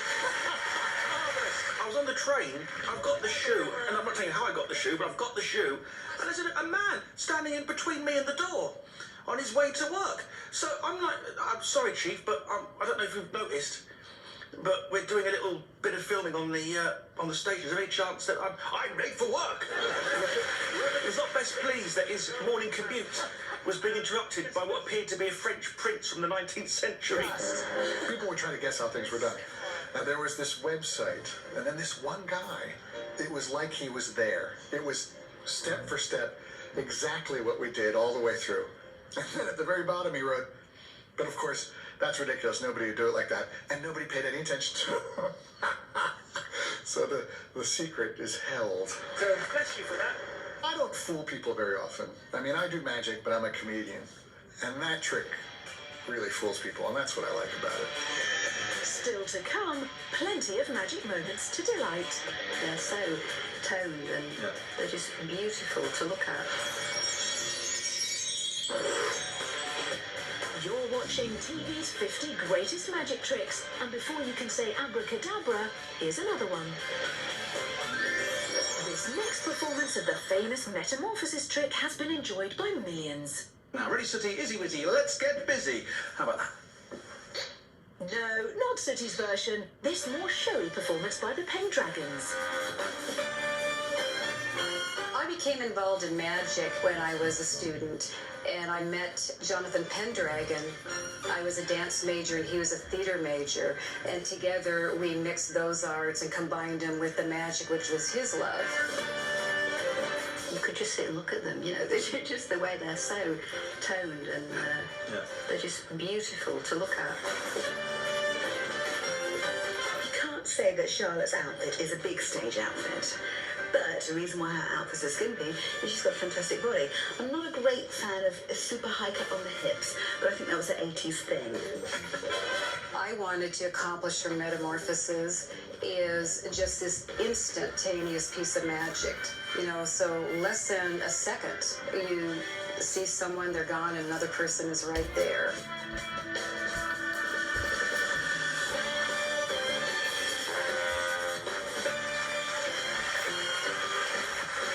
Do that. It's just mind-boggling. Wow, wow! If you're going to do a trick like metamorphosis, you do have to do a lot of rehearsal, particularly to get to the speed that Charlotte Pendragon could do that, and Jonathan, of course. And they were both extremely fit. The Pendragons lived and performed together for over 25 years, but things weren't always harmonious for Magic's golden couple. Because you're always together. You know, you always have to make it work, you know, in some way. And sometimes it doesn't work.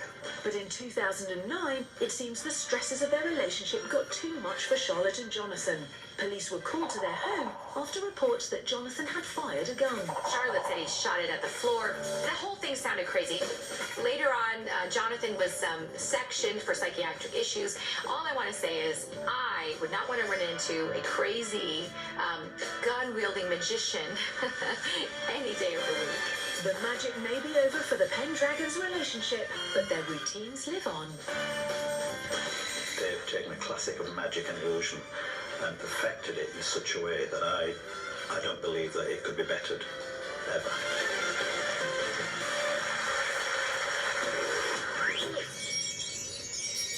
I caught this little through the cables.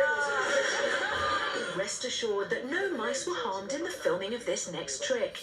Although telly presenter Josie Darby's never been the same since. Well, she's very pink. Pete Furman is one of the best comedy magicians in the country. You know, he's got this angelic face, and he's doing something supremely evil. I also got Bessie one of those things, you know, that mice and gerbils go round and round in, you know, the... Yeah, wheel? No, a blender. Playtime, Betsy, playtime!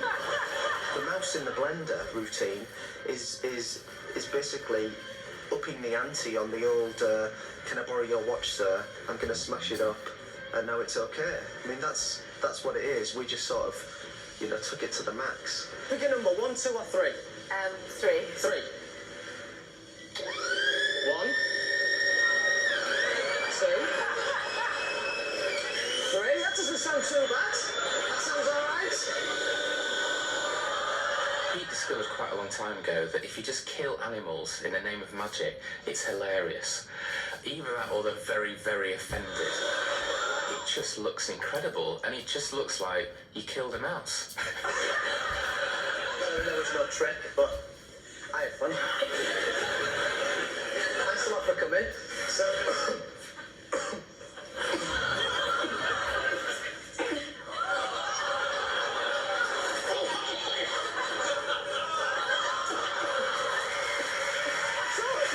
we were trying to push the envelope of taste as well as magic, but I think it's just, you know, I think originality is key, really. At number 10, Magic married couple David and Dania. Their performance on America's Got Talent made the audience do this and the judges do this. All thanks to an astonishing quick change routine. The original act we were probably not comfortable with until up to a 5-year period of time. You know what I mean? With dance teachers and motion and every movement to where you're like a clock and you can do it in your sleep. It's staggering. The impact is fantastic. We've seen it live, and it's unbelievable. David and Danny have shown me their costumes. I have stood at the side of the stage. I cannot see how they do it, even though I've seen their costumes and am standing 5 feet from them. It's that quick and that good. Never underestimate the power of the assistant. She really is. Dania is very, very good. I think she comes from a European circus family. It's pretty physical for me. It's pretty physical, so you have to be very strong girl to do this effect. Where do they hide all of the dresses? When you see David wrapping Dania around in that like chiffon big cloth, the dress doesn't fall on the floor and she changes twice. This is fantastic. Then comes the confetti. It is the most magical moment I think I've ever seen. It's like something out of a Disney sort of movie. And I love the judges' faces when they see it. Lord, how did you do that?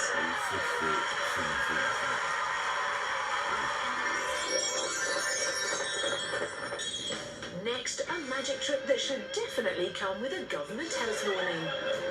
I have to say my favourite trick out of all these is Tom Willika's cigarette eating thing. It is striking to see somebody take a lit cigarette and just go whap.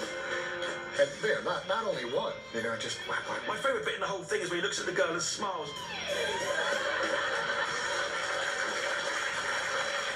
You can't conceive of getting that many cigarettes in your mouth.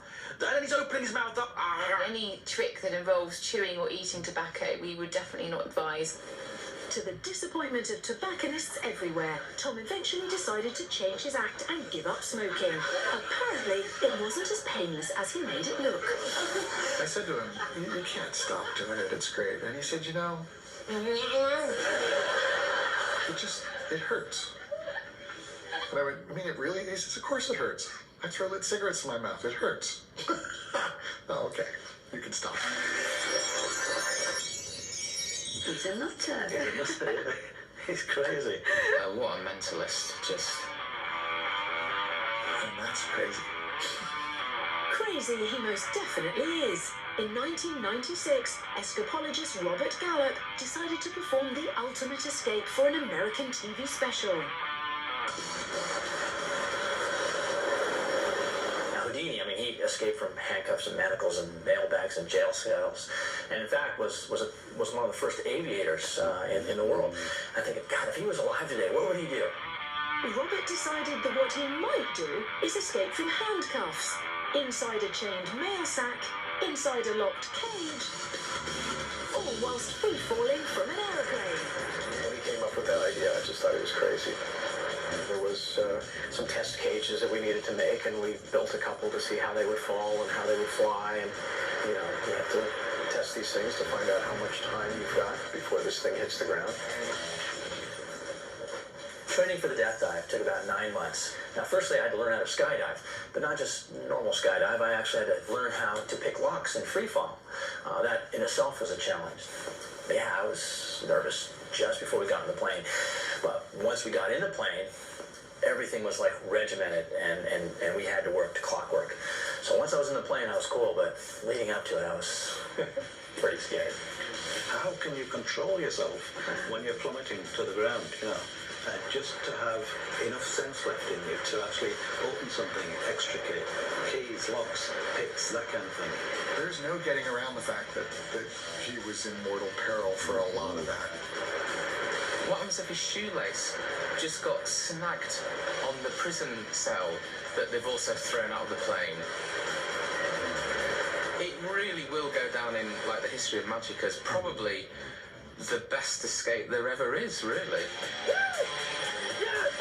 Still to come, a magic trick of biblical proportions. Someone shouted out to me, do a moonwalk on the water. Ooh, brilliant. Welcome back. We've seen some amazing feats of magic, but the best is yet to come. Just hold that there.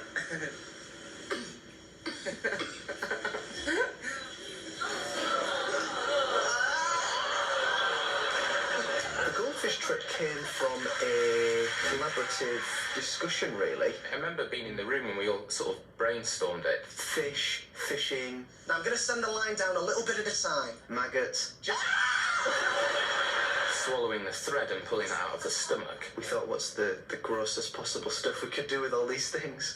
What they came up with was a trick to retrieve a goldfish from inside Pete's stomach. His glamorous assistant is Nadia, the transsexual winner of Big Brother 5. We used to be flatmates, and he eats maggots, he collects toads, he'll just try and do anything he can with dodgy objects. He's one of those guys who you go and see him, you'll be amazed and you'll laugh too. That's my tummy. Yeah? It's your tummy. I'll do it again.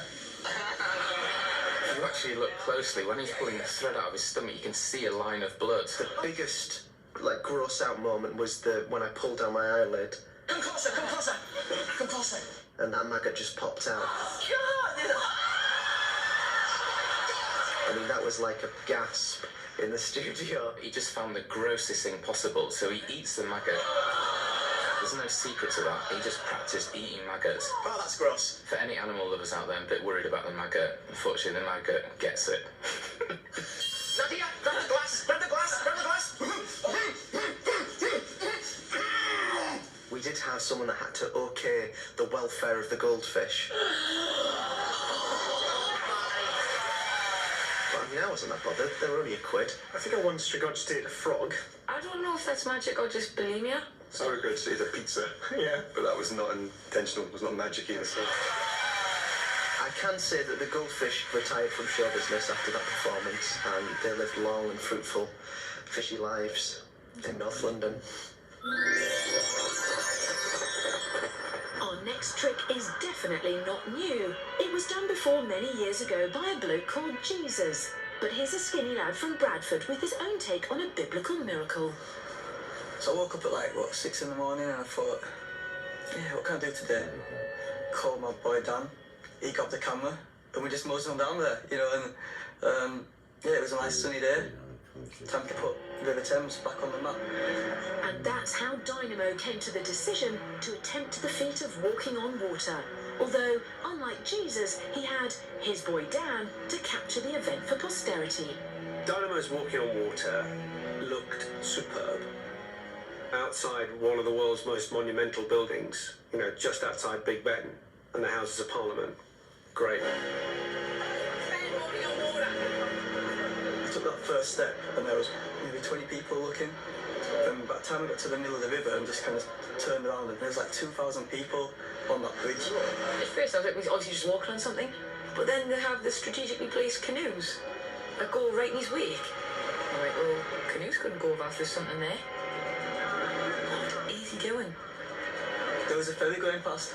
Then Michael Jackson playing on this ferry, and someone shouted out to me, do a moonwalk on the water. I was thinking, I'm not going to push my luck right now. You know, I'm not the best swimmer. He's got his messianic pose, Messiah has landed, he's on the Thames, he's standing on water, and then you hear this, "Oi, don't move!" Some police guy on a riverboat who then comes and sort of drags him onto the boat, and then you're thinking, is he been arrested? Wouldn't have charged him even for jaywalking on the river, not using a proper crossing like a bridge.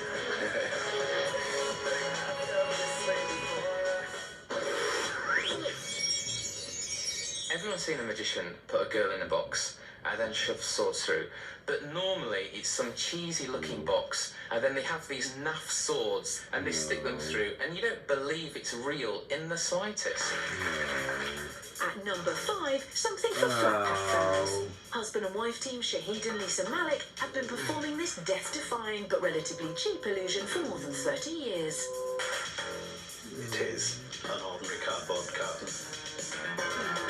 And it's folded flat to start with, so I open it up, assemble it into a box in full view of the audience, and we can put it down anywhere. The fact that we do it on stage is not important, so it doesn't require a trapdoor, honest. I think it's amazing because there is no trick to that other than he's sticking, wooden skewers through a cardboard box with his missus in. Again, she's there, she does not go anywhere, and if you saw it in a live situation, you'd realise that. The sticks are not bendy, they are real wooden dowels, which are extremely sharp. People want to see something a little bit edgy, something a little bit dangerous, close to impossible. There's also a good chance that Lisa could get seriously injured if she doesn't keep her wits about her. There's a high probability I'm going to get caught. And I do get caught, and I'm scarred quite badly around my body. I nearly lost an eye once. She must be like a little ninja in that box, ducking and diving. It's the sort of thing in Karate Kid. You could imagine in Karate Kid someone dodging these sticks at lightning speed, and that's how you become a master or something. Sometimes when you're on stage, you tend to get a little bit carried away and forget what you're doing, especially when you do it thousands and thousands of times, which we have. So your mind tends to wander a little bit and you forget, actually I should be doing this and this one should have gone there and so on. He must have some way of knowing exactly where he's going to put the sticks. Well, either that or he just doesn't care that much. It's one or the other. Despite Shahid's attempts to maim his wife every night, he has managed to maintain a happy and loving relationship. This old classic question, what do you do if you have a row? She'll have a row before we do this. Simple, precise, impossible to explain, totally impossible to explain. How she didn't get killed every night, I don't know. Well, it only happened once, wouldn't it?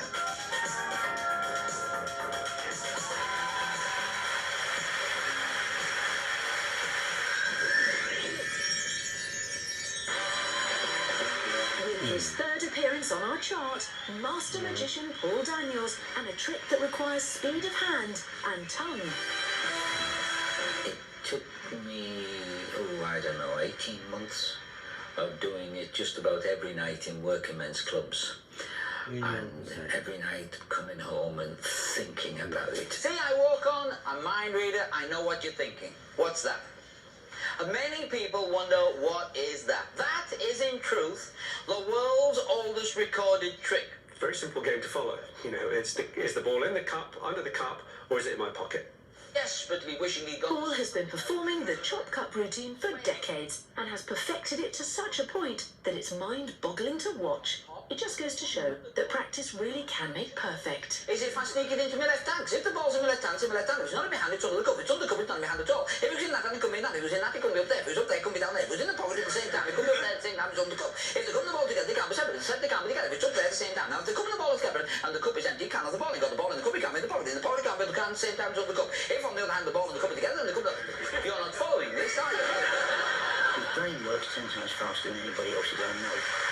You still go, how did he do that? And you're looking, I know how it's all done, a lot of magicians know it's all done, and you're looking at his hands, you go, well, I know how that move works, but you can't see him do it still. It's brilliant. Where's the ball? In the cup. Take it out, put it into my pocket. Where is it now? For £50. It's, in your pocket. In my pocket. In other words, it can't be under the cup, right? Wrong. Wrong. Now this... controls the stage, whether he's doing it in your living room or in an arena. The wonderful thing about Paul Daniels is his personality. He does the chop cut brilliantly. Technically, it's flawless, but that's not what it's all about. Paul Daniels understands no matter what he's doing at any place or any time, it's about the entertainment. Now you've got to put the cup down to catch the ball that goes up your sleeve, across your shoulder, down the side, under the cup. But be very careful that you don't put the ball into the wrong pocket, because when you go flick, everybody claps.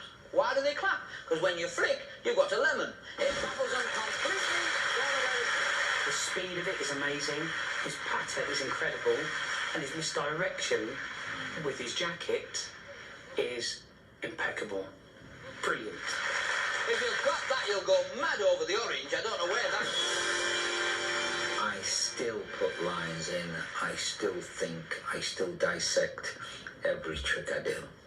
And so the chop cup is there, but it's still developed. That's magic! After the break, we discover which masterful magicians have made it into our top 3.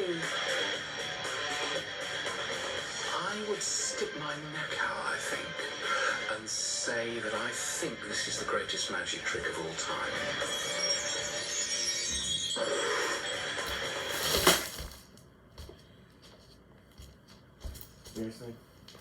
Nearly time to reveal the greatest TV magic trick of all. But before that, this. Your task will be to load a single bullet into a revolver. My task will be not to die. The pure showmanship of the man sells everything he does. I think he's a genius. This here is bulletproof glass. You're going to be sat behind this for some of the time. Back in 2003, Darren Brown shocked UK audiences by announcing that he would perform one of the most dangerous magic tricks of all time, the Russian roulette stunt, live on TV. Have a seat for me, thank you. If the trick went well, Channel 4 would have had an amazing TV programme, wonderful TV moments, but obviously on the flip side of that, if the trick had gone wrong, we'd have been watching someone kill themselves live on national TV. I could die on the telly. That's an incredible statement, but for whatever reason, you believe it. Darren's fate lay in the hands of James, who had been handpicked from 15,000 willing volunteers. All James had to do was load one of the gun's 6 empty chambers with a bullet. All Darren had to do was fire all but the loaded chamber at his own head. And also, James, I've signed a disclaimer. I've signed a form that absolves you from any legal responsibility for this, all right? Pick up the gun. I've never known a live TV show where the entire team are deadly silent. A mix of total terror and just total amazement at what we were watching unfold before our eyes. Just take a moment just to take a breath and relax, and then count from 1 to 6, loudly, clearly, and slowly. And take a breath first. Go. What Darren was looking for was somebody who was suggestible, somebody who Darren felt he was able to read very easily. 1, 2, 3, 4, 5, 6. It's very tense, isn't it, watching something like that? I don't feel like that's magic. I don't feel like watching Darren Brown do things. I think I'm constantly on the edge of my chair. I'm going to set the gun to a chamber that I feel is safe. That's number 3. I feel sorry for the little people he gets at the audience to sit with him, put their ear protectors on and count 1 to 6. Be shitting myself, eh? Forget all the stuff that you think is someone really going to shoot themselves in the head on live TV. It doesn't matter. He's got a gun. And it's pointing at his head. Number 4, I feel is safe.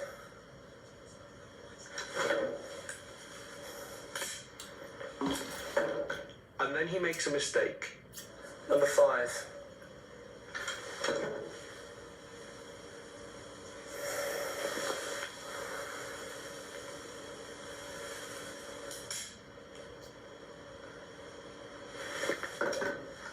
And then he takes 1 minute and 10 seconds of nothing. Darren's dramatic pause. It's the tightrope walker's wobble. If a tightrope walker just gaily skips along, it doesn't really matter, but if there's a sense of jeopardy or danger or fallibility, that's crucial. You have to make the audience believe that it might go wrong. And then that finale where it's...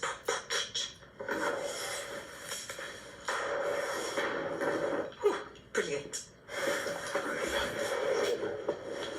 Aaron Brown, I think you're freaking rock.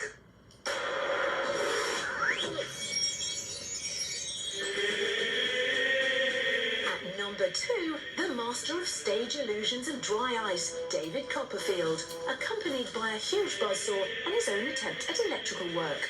There's some dangerous magic ahead. The staging of the dry ice or the smoke machines is what sells David's style. For a while he tried to do it in the style of like a rock show. David took one of the oldest tricks in the book, the sawing the lady in half illusion, did away with the glamorous assistant, and turned the danger on himself. In his version, he is the one padlocked up. That is a wonderful twist on the very classic magician's illusion. The twist of doing it to himself and the manner in which it was done. It was just absolutely awesome, wasn't it? It becomes a trick about time, actually. Because what he's doing is apparently doing some kind of an escapology, apparently it going wrong. But it does have this extraordinary moment where the saw actually comes right down with no cover at all. The blade weighs hundreds of pounds, and it's real metal, and it's sharp. There's definitely potential for danger. There is always the fear when you've got mechanical things that something might go wrong. And of course they have done over the years. People have been sawn in half. It's only happened once or twice, but it has happened. It's just sick, isn't it? I'm not really a big fan of feet. You know, his head and his body over here, his legs over here, and his feet are here kicking around like we're swimming in the sea. And it's quite disgusting.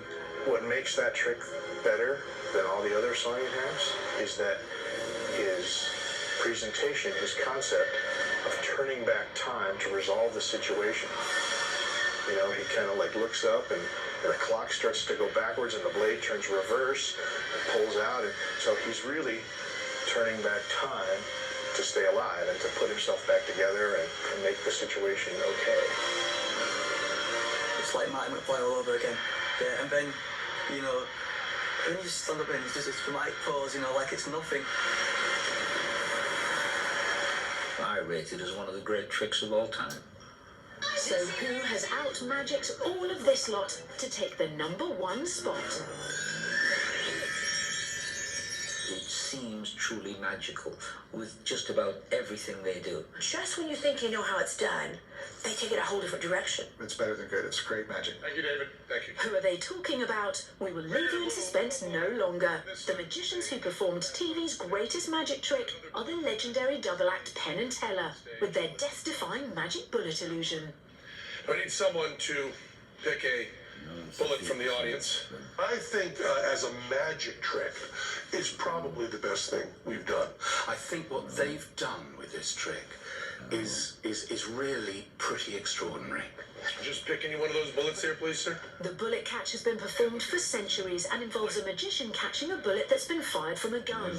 But Penn and Teller decided to make an old trick that a little bit more complicated. Brett. Now, Mike, you've been examining that bullet a little bit. Examine a little bit more, would you please? Does it seem okay to you? Teller alone came up with the idea of doing the double bullet catch, which made us the first to do that.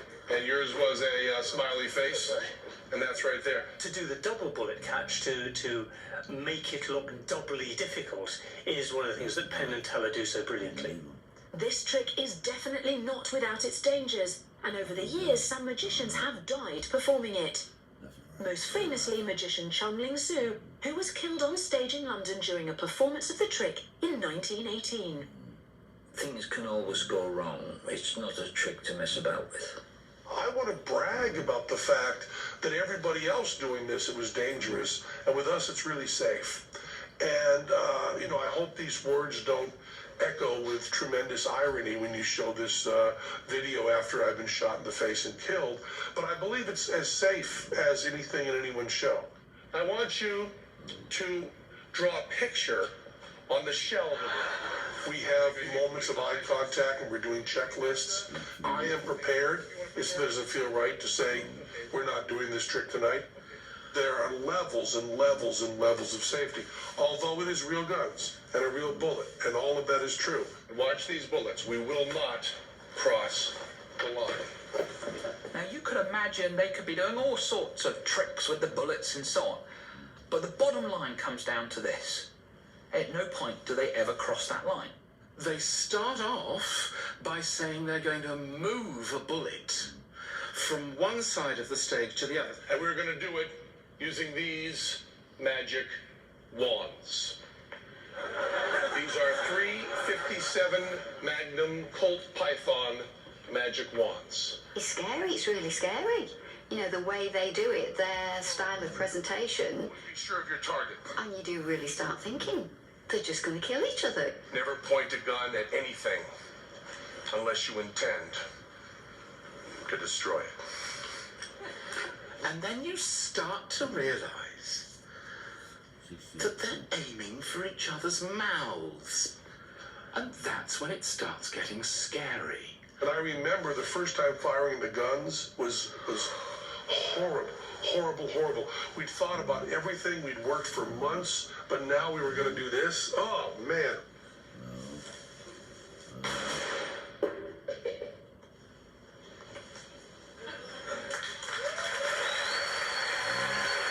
Everything about that routine convinces you that a bullet has gone from one side of the stage to the other side. Are those your three initials? Yes, they are. Are your three initials on there? Yeah. They swapped the bullets, and the casing remained in the same pistols. Tell me what you see on that shell as it comes out. Stick figure. What do you see on there? Happy face. Oh, yeah. We never said we would change the shells. There just seems to be no other way that they could have done that trick other than actually fire those guns into each other's mouths. It's just an amazing mystery. It's the magic bullet. Number one. Good, thanks. That is magic. Barry from EastEnders can do all the pleading he wants. It's not going to get him in the Big Brother house. Negotiations with his agent might help. Who is going in? Don't miss the Celebrity Big Brother live launch Thursday at 9 on Channel 5. Next tonight, see in 2012 with a comedy classic starring Frankie Howard up the front after the break.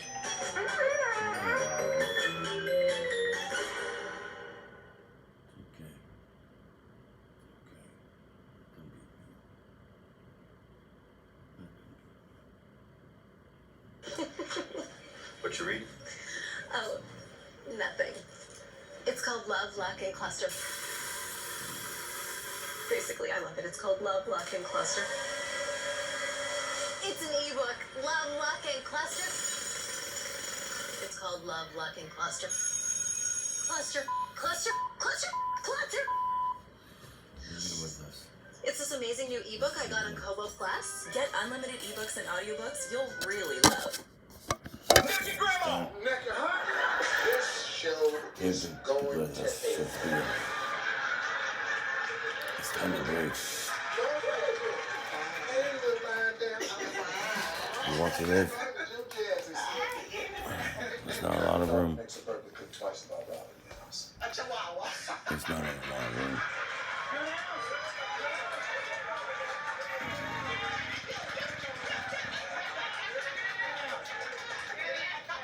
Steady gonna happen. You need to believe. You know your job, don't you, friend? Yes, sir. Your job is to support her no I matter don't what. care about you. You know good and well. You're the person in America But she expected to does. be up there. The vicious chihuahua. Hey, No. yeah, there you go. Get your hair out the way, because I was just gonna call you Lynn. You can call me whatever you want. So like your others. Come get me. I'm 21. Yeah, but I can't call Come you. get me. your list of Harvey's 50